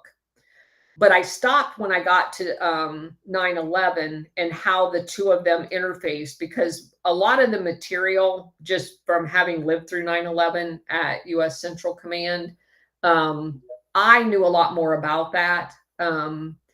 Plus, having personally went through that, I didn't really want to. I finished reading the book. I just didn't want to write any more about it. But all of it up to that point is there, and how the two families used each other successfully over the years. It has the ties to the Carlyle Group after Bush got out of office. Him and Jim Baker and several other people got together and created a private equity that bought into all of the defense contractors, because of course they knew, being part of the operation, that it was a forever war scenario. We were going to be at war forever. So they create a private equity fund. They buy into all of the war stocks. And then after they got them all bought and secured, they allowed the Saudi royal family to buy in a large chunk of the Carlyle Group. And so during these wars, we are providing military aid to these countries, Saudi being one of them before Trump, that is. So Saudis, one of them, we're giving them military aid. They're basically getting us into wars like in Iraq and other places. And this is the whole royal family over there, both in the UAE and all of them. And so we're going to go to war over there, and they own stock in our war machine via the Carlyle Group. So they're taking our tax dollars and then purchasing war machines, and the money's being laundered back through the Carlyle Group, the profits, to the people creating the wars. Holy cow. Yeah. Holy cow. Yeah, it's quite amazing once you understand what the real deal is. Thank you. Sure. Miles, go ahead. Good afternoon, Colonel. I know you're really busy, but I sent you a DM about an article that I found about declassified British documents on NATO's Gladio terror armies. Have you read that article yet? When did you send it to me? Today? Yesterday, yes. Oh, no, I haven't read it. Oh, it says it came in at 9:30. No, I haven't read it today. Okay. So the only reason I sent that is that there are other people talking about this, and I think that's important that an article like this would come out. I don't know if everything is correct, but just that they're exposing this besides us, I think that's important. Yeah, I do too. I wish more people would do that. Every little bit helps. Absolutely. But I definitely will look at that. Thank you for bringing that to my attention. Matt, go ahead. Forgive me if I've asked you this before, Colonel, but you mentioned it earlier, and I just want to know, was Epstein's death or whatever happened there, was that a Gladio? Was that part of Gladio because of all the black man material he had? And when you factor in the fact that he was willing to talk and tell his story to some New York Times reporter before the alleged suicide. Well, I think the only connection you can make to that is that he worked as part of the blackmailing team, as part of the international syndicate, not Gladio per se. So just to keep it in context, Gladio is the paramilitary activity that is done on behalf of the international syndicate to regime change, to launch actual terror attacks domestically and internationally. It's the actual paramilitary piece of that. It also is paid for by the drug trafficking, human trafficking, and weapons trafficking. And so those pieces you cannot separate. But the actual blackmail portion of that, I don't have any way of knowing who's actually financially reimbursing or paying these people to do the blackmail. So I can't directly tie that to quote unquote Operation Gladio, but it is all working. So the way I look at this is the international syndicate, back when they decided that they were going to launch this one world government operation and create a paramilitary capability to control people, they also had to create a whole bunch of other capabilities in order to implement this one world government apparatus. And, you know, that's where the international, IMF comes from, the World Bank, the UN. All of these are apparatuses that are, think of them as tanks running down the desert into Iraq to overthrow the entire world and implement one world government. So all of these are different separate tracks, one of which is a paramilitary for anybody that gets in the way, a head of state, a senior military person that's not going to play along or whatever, and they go in and assassinate them. That's Gladio. Gladio is that piece. If you have a country that votes the wrong way and elects somebody like Trump, in the past, they went in and they've committed terror attacks in there to scare the hell out of them. They did it in Italy. They did it in Chile. They did it, you know, all over. They did it in Britain. They did it in Sweden. I don't know about the terror attacks after. I mean, they definitely did regime change there. But I'm talking about like blowing up train stations and stuff. That's all part of Gladio. And so those are exclusively the Gladio ball game. But there's a lot of other things that are done, like controlling the World Health Organization and all of the WEF. All of those things are part of this. They're all a different tank, but they're all going in the same direction, fighting for the same one world government cause. So I can't say that the blackmail cells that are around setting up these pedophile rings are necessarily to control just exclusively the Gladio things, because I don't think that's true. Because you have to control all of this. You have to control the guy that you're going to put in charge of the WHO. He cannot get out of line. So you're going to have some material on him, or you're not going to pick him to be there. And that material, generally speaking, is of that nature, some type of blackmail that allows him to be controlled. And so same thing with the music industry and all of those other things that they're using as part of the psyops to control our minds. Those people that are chosen to be in charge of those companies, they didn't create the companies. They are being given the opportunity, the funding and everything else, just as I explained. George Bush didn't create any of them damn companies. They are given these things in order, part of this illusion that these things exist, when in fact they don't exist at all. They're all an illusion. The entire LA music scene is an illusion that the CIA created to control us. The same in every genre, that's true. It isn't just rap music. It was all of them. It was rock and roll. It was every one of them. They were all controlled. And the music industry venues was set up by mobsters. The musicians themselves, when it first sprung up in the early 60s in LA, there was no music industry there at all. The musicians, every single one of them without fail, had a military parent or a CIA parent. They just picked kids, threw them out there in their late teens, early 20s, and said, here, you're going to play a guitar, you're going to be in this band, and here's what you're going to do. They set them up in houses that were all located and connected by tunnels.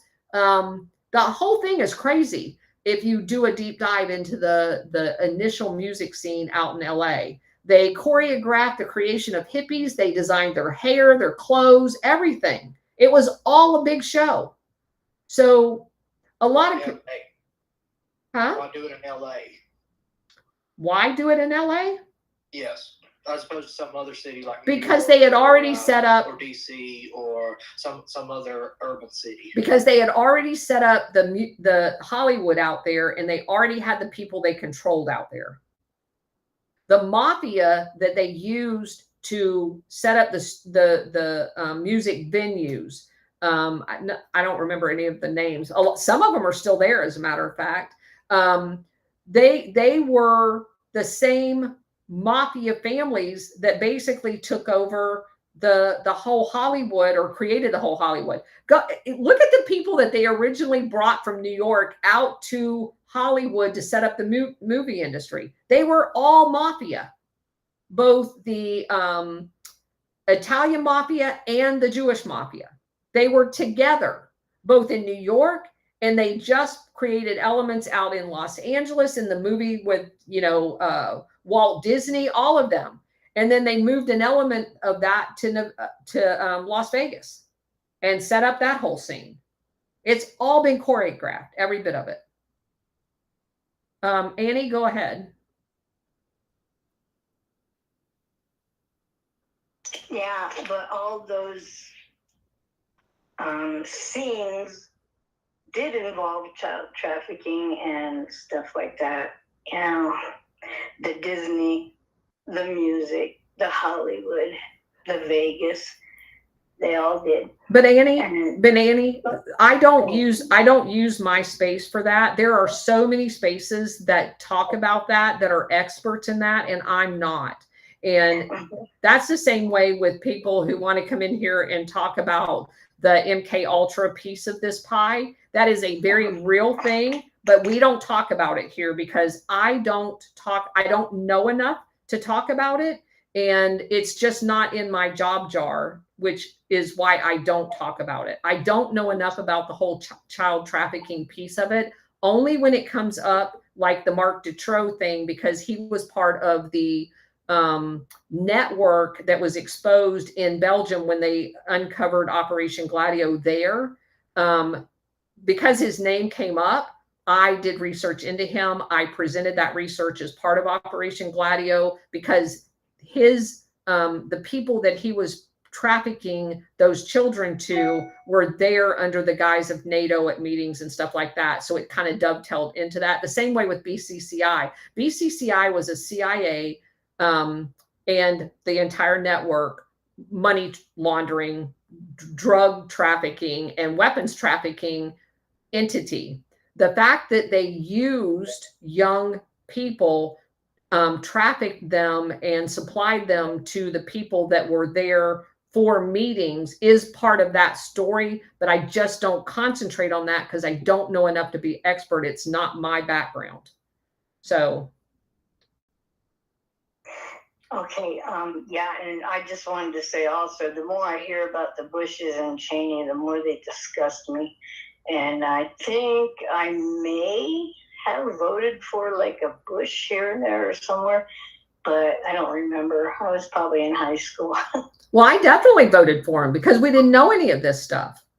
I mean, you wouldn't vote for him now, but that's the reason why we have been, all of this stuff has been hidden from us. Now, could we have found some of this stuff? Yes. But we didn't know to look because we just didn't know how bad these people actually are. But now we do, and we're not going to allow that to happen again. Peacekeeper, go ahead. Yeah, I just wanted to fill in what you were talking about, the Bushes. You can actually go back into the Prescott Bush and Samuel Prescott Bush, which is actually the great-grandfather. If you do the deep research on those, they were actually the Rockefellers and the oil industry. They actually are the first ones that went into Saudi Arabia and started getting oil out of Saudi Arabia. And then you've got Senior Bush was in the oil industry in Texas, but it was still just a cover for the CIA to manipulate, just like what Colonel was talking about. I mean, but it's been connected throughout the centuries. You can actually, like I said, you can go all the way back into Samuel Prescott Bush was in the steel industry. And then they strategically placed people in government. That's where Prescott Bush ended up becoming a Republican in New York. I believe he was Senate or Congressman. But anyway, they were, but where they came from. And if you start expanding your, basically what they say, expand your thinking, don't just focus on that one person. Focus on all the family members and all the aunts and uncles and cousins and everything. You know, you'll see the whole picture come together, and you'll see exactly how they've moved over the last 150 years through our country. Like you said, with the oil industry, and they tried to say that George Bush Sr. was never part of the CIA until 1974, which was a lie. He was actually one of the Black Book CIA members all the way back into the late 40s and early 50s. And then he ended up getting the position. He was actually placed in that position because they just like they got handlers and controllers that put people in certain places for their next stage of operation. So like you were talking about with Gladiator, if you dig into all the people that are the players in the some are lower level, just like what you were talking about being mafia. Mafia was actually just like how the mafias. You've got capos and you got people on the streets that actually do the dirty deeds and go to jail. But the generals, which are the bosses, are always in the background. That's exactly how the government has operated for centuries. They've actually put people in place. But if you guys want to, you can go into deep dive on Samuel Prescott Bush, and then Prescott Bush, and then George Bush Sr. They've just been moved through the whole chain. So, Peacekeeper, was you here yesterday? No, the last time I was on here was when so I was just wanted to know. Mr. Truthbomb was in. Yeah, so we talked about Prescott Bush a lot more yesterday. And so that's the reason why we kind of got to Bush Sr. today, and then we're going to move forward for that. But the only reason I ask is because I did do a family tree on the Bushes, and it's on my Substack. It's actually, I think, the only video. I think maybe I did a vitamin video as well, but it's one of the only videos on my Substack. And I did like a chronology, and I went back like 6 generations to the point where the Walker at that point was a slave ship captain, that he was so evil that obviously on his last voyage, his crew mutinied and killed him and threw him overboard. So yeah, you're right in identifying that the entire, as Matt said earlier, none of the rest of them fell very far from that tree, but that tree is a very tall tree, and it goes back to include a slave ship captain selling out of the UK before they ever even came to the United States. So you're absolutely right on that. Miles, go ahead. Well, to the Colonel's point, it's a family affair. So it didn't take them too long to take over California, obviously. And look at Nancy Pelosi's lineage. These people are from the crime families that are in politics right now. So it kind of makes sense that they're criminals. Thanks. Sure. Yeah, they're all Gettys. Carrie, go ahead. Carrie? Sorry, yeah. I just have the data that from Oliver Stone's Untold History of the United States. I don't know if people have seen that Shalto book, that the Bush family made a lot of money off the Nazis. They were the Nazis' bankers, and their money was like the American government seized their money, but then later gave it back to them. Yeah, we talked about quite a bit of that yesterday, but yeah, you're absolutely right. Sorry, it was cutting in and out yesterday. Yeah. I apologize. Yeah, I was told that if you go back and listen to that, the actual recording, you can hear it fine. I don't know. Again, I know people are like, oh my God, you sound paranoid when you say they're messing with you, but I don't know how else to say it, because everybody that tries to help, like, oh, get on a different IP or do this. I have 3 IPs here. I have 3 different laptops, and I have my phone, my iPad.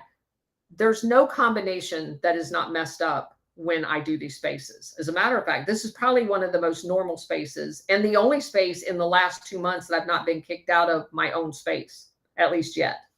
So well, it makes me really nervous about Elon, frankly. yeah, but anyway, all right. Tim, go ahead. Yes, just a quick question. These agencies, CIA, FBI, and all, are they standalone or are they subordinate to any organization?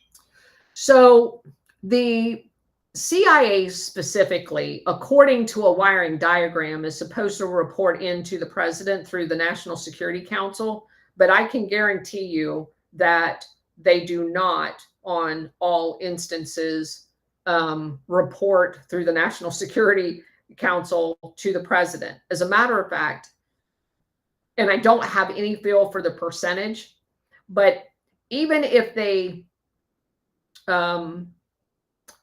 reported, so it's a very interesting question. You discover several different scenarios. For example, when the Chilean government voted in Allende, when Allende announced he was running with the intentions of taking back the copper mine and several other industries that U.S. companies monopolized in Chile, the CIA was immediately mobilized in order to prevent him from campaigning effectively, to the point where they murdered the army general that was supporting him, because they knew if he was elected, the army general would be a very problematic for him. So the people that went to Nixon at the time to arrange the CIA to take care of Allende was the ITT, Freeport, and PepsiCo, because those were the 3 U.S. companies. And I don't know if there was others. Those have been confirmed. There may have been others. those three companies were going to have their territory, because PepsiCo had an exclusive arrangement where all of the carbonated beverages and blah, blah, blah, whatever it was that they did was like a monopoly in Chile. Freeport had the mine, and they wouldn't give any of the workers benefits, and they had crazy hours and all this other crap. So all they wanted was basically what we have here as far as a union goes. They weren't allowed to have that. And then ITT owned their entire telegraph and telephone apparatus throughout the entire country. And Allende didn't think that they needed to have that foreign owned, because they had evidence that they were being spied on in their government by the United States. And so he made a commitment to take their utilities back. Now, I just have to ask anybody in the United States, would you be okay with China owning our telephone system? Would you be okay with China owning AT&T and Verizon and all of these others? No, you would not. We don't even want them owning our farmland, and yet we own the farmland in every freaking country in South America and Latin America and wouldn't give it back, and we bought it through corrupt deals. Not we, the American companies like United Fruit and all of those. We bought up all of their sugar plantations, blah, blah, blah. And we did it by giving kickbacks to corrupt political. We didn't actually do it legitimately. And when they wanted it back, we murdered the presidents in order for them not to be able to get it back. So these companies went into Nixon, and through some very interesting money laundering operations, paid millions of dollars to the federal government in different arrangements in order for the CIA to go down, for Nixon to write a finding, sign a finding for authorizing the CIA to go down and murder Allende. And they went down and murdered Allende. Eisenhower did the same thing with Lumumba. And Lumumba wanted to sell us the uranium, but he didn't want to go through Belgium, who had colonized them for 350 years. And they murdered Lumumba. So it depends on which country and what industry you're talking about, exactly how they do it. But the bottom line is, the CIA, since the day it was set up, has worked for an international syndicate to monopolize resources around the world. And it's not just the CIA, it's all of them. Mossad works in Africa to monopolize the diamond mines for Israel. Israel doesn't have a single diamond in their entire country, and yet they own every diamond in the world in a raw material sense. So it's done exactly the same way. They will create chaos in whatever country in Africa has whatever resource they want. They overthrow the governments. We did it in Angola. We did it in Liberia. We did it in Rwanda. I mean, there's just country after country after country. And you have all of these post-World War II intel agencies set up, and they all collaborate and do this together. The only one that existed prior to that is MI6, and they're kind of the granddaddy of it all. And a lot of this stuff goes back to them calling the shots in different ways, just as we saw today with them being one of the funders of Bush's original shale company, in order to have the intel funneled through that to control Mexico.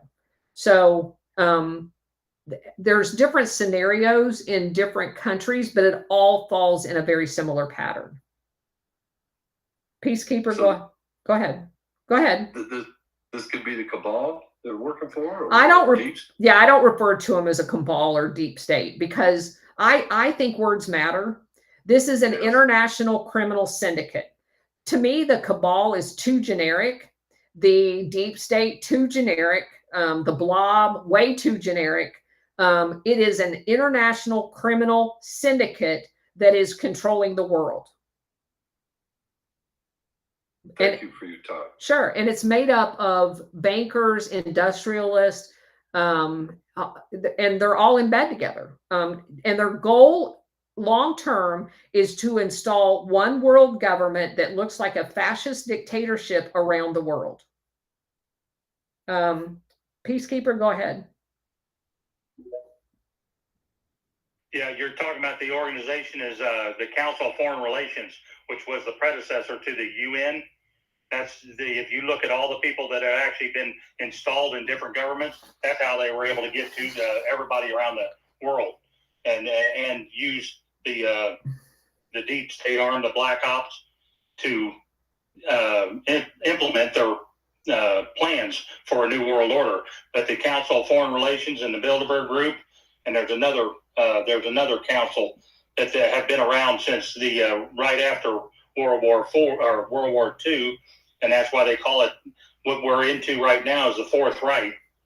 They basically the Third Reich didn't disintegrate; it actually just remanifested itself with other newer nations around the world.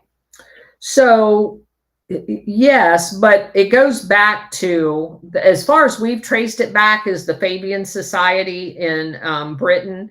And they are on record in the late 1800s of talking about having 3 world wars, that we were going to have the First World War to basically get rid of the royalty, all except for the British one, of course. And then we were going to have a Second World War that was going to set up all of the world wide apparatuses like the UN. And they used World War I kind of getting their foot in the door with the League of Nations. And, these are the same people that set up Zionism. So they had to create agitation points all around the world.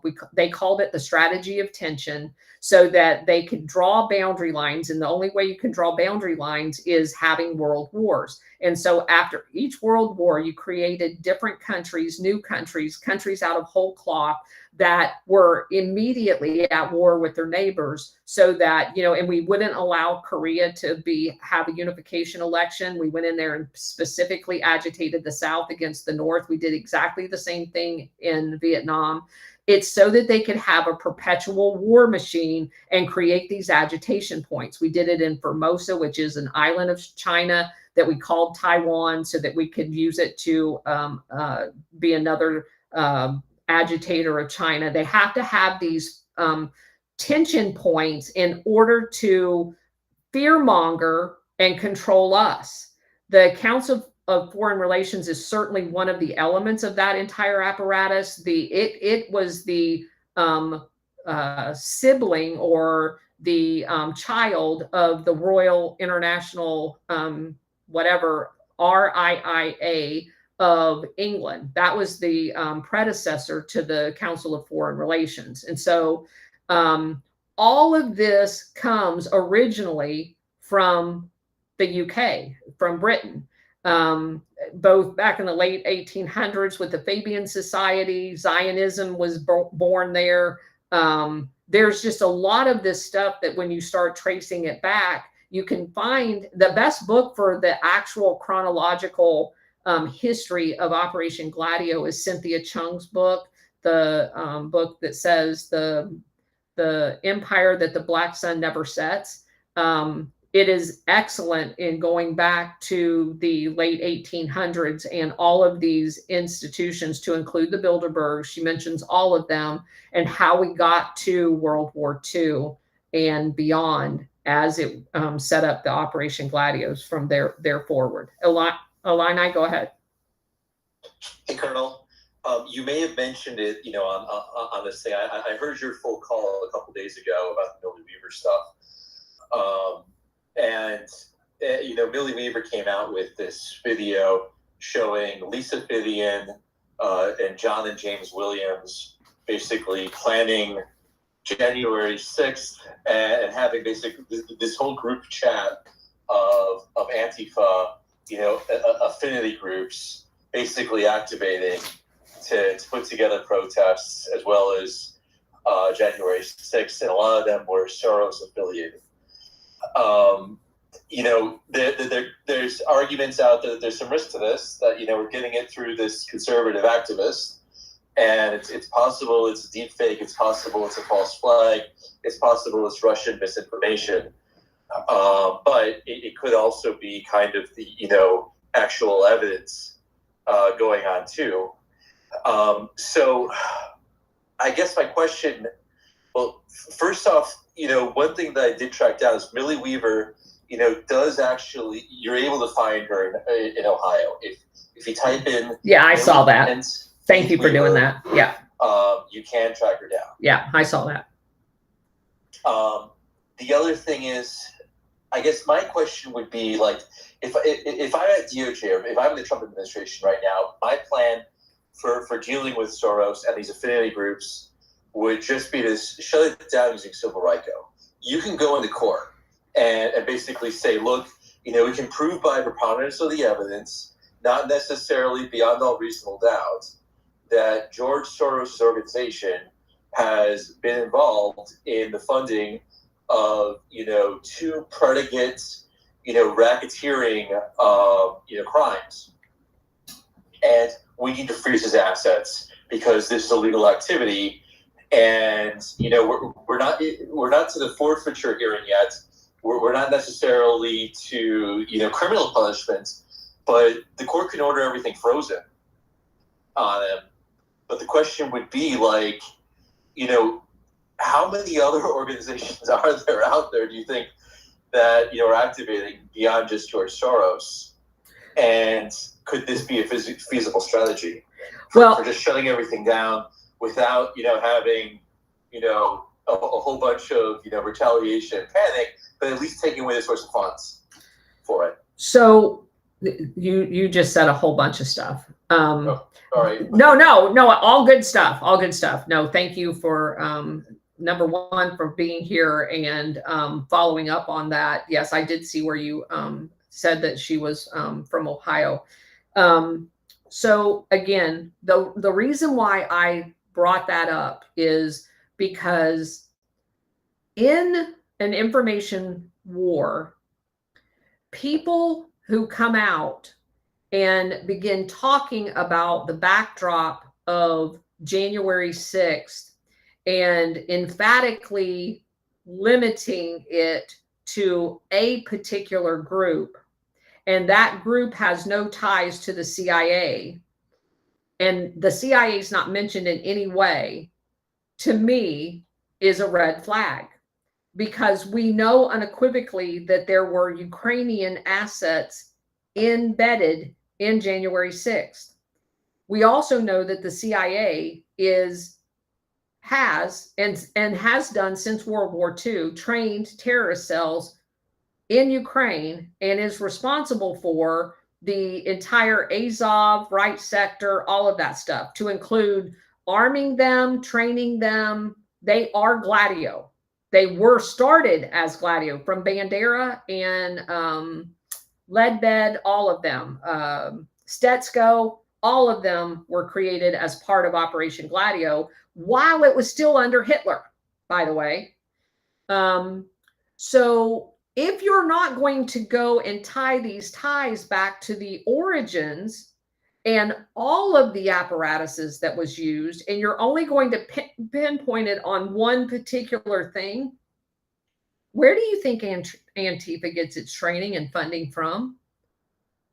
From the CIA. And it's funny that they call it Antifa. Well, back in the, from the 50s to the 80s, they called them anti-communists. Correct. There's a parallel here. Exactly. Thank you, Illini. You call them a fascist, and you have a left-wing populist, you call them a Stalinist. Yes. So that's the reason, another reason that we were just talking about information warfare and the fact that words matter. I don't use their words. Those people are not Antifa. I don't care what they call themselves. They are a cell that is part of a fear Gladio operation that is used inside the United States. And 100% that their funding, training, and tactics go back to the CIA, period. And that is true of all of these entities. It's not the FBI. Is the FBI infiltrated, and do they have CIA people in the FBI? Absolutely. We knew the whole Peter Strzok, he had ties to the CIA. Eric Cheromala had ties to the CIA. He was a CIA asset. So all of this stuff is originated out of the CIA. The CIA committed at least 4 soft coups on Trump while he was in the White House. Now, do I believe that I know the capability that our intel agencies have? There is no way that there is not information somewhere in our intelligence agencies that link George Soros and his activism with this network. No way. Okay, because all of it is ran, and as a matter of fact, I would say George Soros is one of those organizations, just like we described with the oil industry, has been a mechanism that is being used in order to destroy the United States from the inside out. There is a paper trail somewhere that will illustrate that. Now, when we will ever know about it, I don't know. I can guarantee you that it is there. They use George Soros-like people all over. If you go to Brazil, when they were coupping Brazil, they used the media mogul down there as a conduit to flush all of the media out there in the 1960s, I believe, if my timing is right, when they orchestrated that coup, using Jim Jones, by the way, of Jonestown, in that coup, and William Pauley, by the way. They use the oligarchs in that country that is conduit with Standard Oil and all. They already know all of these people. They use the same people all the time. And these people don't just have holdings in that one country. They'll have holdings in Paraguay and Uruguay, in the whole region. And so they corrupt them, they use them, or they are corrupt. And they make money, because what happens is once you overthrow a government that has either controlled the resources or they're in different hands, you destroy the country. The privateers then come in and they buy up pennies on the dollar, everything that's down there. And then they build up that industry in the private, their stooge, their new dictator, is going to not have any government owned anything or controlled. It's all going to get quote unquote privatized. And oh my God, there's Rockefeller there with his money bags, and he's going to buy up all of the industry. And so this is just a pattern that repeats itself over and over and over again. Go ahead, Illini. So Colonel Towner, as a theory for why it's limited hangout, I mean, we've bounced around a couple of ideas, and that, it seems like obviously the timing on some of this stuff, it does seem relatively, convenient right now. But let me give you another one, and that's that if they come out and they say that's the CIA, if somebody comes out and says that officially and starts to, give something that would turn into admissible evidence for a defense attorney, the issue, I mean, what I'm thinking about right now, and I'm not a lawyer, I'm just a finance guy who's, sometimes follows, civil cases, but I think they could have an entrapment defense. Oh, absolutely. George Soros, if he says the CIA told me to do this, he can say, government agents, told him to do this. They caused him to do this, and that therefore that's entrapment. And I think we saw, that defense actually work out with Gretchen Whitmer with a whole bunch of so not so bright, right wingers sucked into stuff by the FBI. Illini, you just hit on the key to the difference, though. If you have people that are normal, everyday people that belong to some podunk little gun club, and then you flood that gun club with FBI agents and they start telling you the plan, that is completely different than George Soros, who's destroyed Hungary, the UK pound. He didn't get duped into anything. He is a funder conduit. I agree, but if you're a prosecutor, do you want to have that hearing? So it depends on what evidence I have. And that's what I was suggesting. If the evidence is there that he is in regular correspondence with CIA cutouts and he is acting on behalf of this international syndicate as a funding arm, then yeah, I want to have that conversation all day long. Well, yeah, he's talking to a CIA cutout named Barack Obama. He's openly said he wanted to destroy America by using and weaponizing the black community. Those are quotes. He's not duped into doing shit. He's evil personified. Yeah. I feel very comfortable saying that. If I'm the prosecutor on that case and I'm DOJ, I don't want to have some Supreme Court appeal where the syndicate can try and lean on Supreme Court justices and try and flip them and basically say, you know what, we think it's actually entrapment. And the CIA told, Soros to do this, so we're going to let him off. Well, I would want that. I would try to leave that out. But Illini, you had to put a whole bunch of qualifiers in there. If we've got a Supreme Court that can be bought off, we don't have a country. And so I don't give a shit if Soros get off or not. Colonel, do we want a point of order real quick? Do we want to get through these last couple hands here and then wrap it up? I will. Yeah. Thank you. Peacekeeper, go ahead. I was just going to add there's a difference between a handler and a controller. George Soros has been a controller since he was a kid in Germany, all the way through to present day. There was a really good reporter that actually lost his life doing the research on the Dominion systems. George Soros was the funder of the Dominion systems that took out the Venezuelan government because they used those Dominion systems down in Venezuela. And then they turned around and opened up a corporation in Florida and then now started the Dominion systems all over the country for voting systems. So George Soros is a controller. So Peacekeeper, you bring up a good point because George Soros was in fact part of that whole thing. Now, having arrested those 3 officials in charge of the company in Florida, it would be interesting to know who's going to talk and what they're going to say, because you could be watching the creeping up the chain of exposure with those 3 people that's going to get you eventually to Soros. So that's an excellent point, actually. Carrie, did you have, Carrie, go ahead, and then we'll go to Miles, and then we're going to stop. Yeah, there's a call to reframe our word use to start now, because they do a lot of manipulation about our word use. And I worked with Antifa in Berlin, which was original and real against the Nazis. There's no Antifa in America, 0.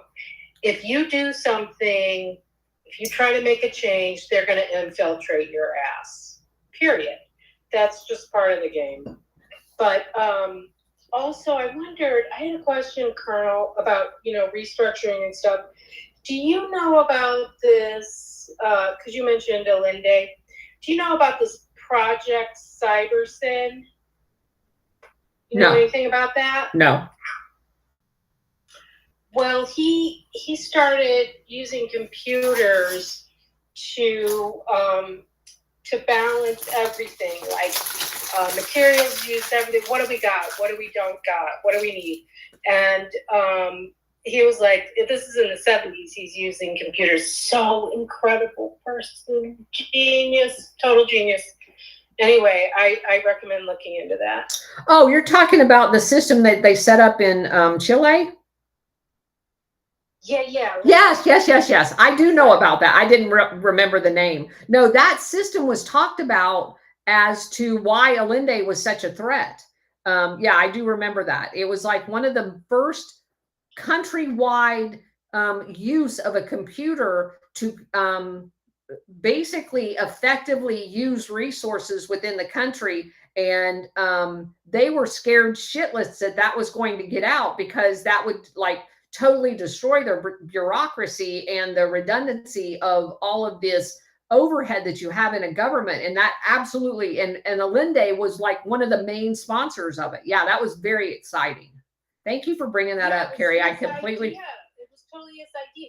Yes. People in. Yes. That were computer experts. Yes. But where's your source for that specifically was what triggered them killing them? I didn't say it was what triggered. Don't put words in my mouth. Oh, I'm sorry. What I said was it scared them shitless about him having that capability, because then that would spread, that other people would want it. That scared the living daylights out of them.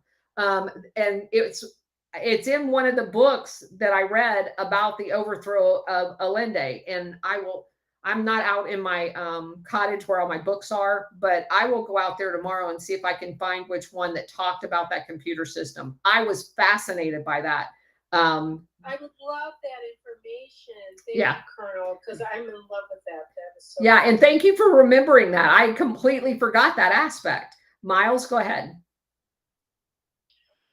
Yeah, just a short statement. We can't let up on the gas. Sunlight is the best disinfectant, and we need to uninfect ourselves with these people. Thank you, Colonel. Sure. And you're right. And that's the reason why I have a strict adherence to words when we communicate in this space. I want us all on the same sheet of music so that we're all talking apples and oranges. And that is a conscious effort to start purging our brain from their propaganda. Don't use their words. Use real words in real conversations. It is one of the very few things that we do control. Do not allow them to steal our words, misuse our words, and speak the words for what they truly mean. Matt, Trump Frog, you have anything in closing before we get out of here? No, go ahead, Mr. Frog. After you, sir. No, I interrupted you. Go ahead. I was just going to say, yeah, it's important words do have meaning, like Colonel Towner said. It's not good to speculate on things. I mean, I guess you can talk about it, but playing devil's advocate when actual information is out there seems like gaslighting more than it seems like a legitimately pondered question. And it seems to happen a lot in spaces, so I decided to throw that out there. Buyer beware. Love you, Trump Frog. Go ahead, Matt. Yeah, I do use I use left and right, but it's only to blend in. I was actually talking to Jake Novak on Friday night prior to the election, and I actually said, and I thought of you when I said it. I said I'm trying not to use the words left and right to describe this thing, and I used the word pagan to describe the so-called progressive agenda. So I thought you'd be proud of that. I am proud of you, Matt. That's awesome. But I only, and when I do use the terms left and right, it's only to blend in with what my audience already knows, and then subtly, slowly get them away from that. So that's sort of my way of going about it. Oh, and this is actually perfect timing. I've got a guest at the top of the hour. We're going to be talking big tech, and I'm gonna bring him on for what he's doing. Working through the courts to fight back on that issue. So if you're interested in that topic, I hope you'll join me at the top of the hour. Thank you. You're doing it here on Spaces? Yes, ma'am. Awesome. All right. Thank you guys all for being here. I will be back on Monday. If I get any of my book reviews done this weekend, I will post about them so you guys can go over on the Rumble channel and continue this. I have been recording on Rumble yesterday and today, so they will be available over there if people prefer watching videos. If you guys want to share them, I'd appreciate it. But again, thank you for everybody that's in the Rumble audience. We're going to sign off here. You guys have a wonderful weekend, and we'll be back on Monday. Thanks again. Thank you, Colonel. Thank you. Thank you. See y'all.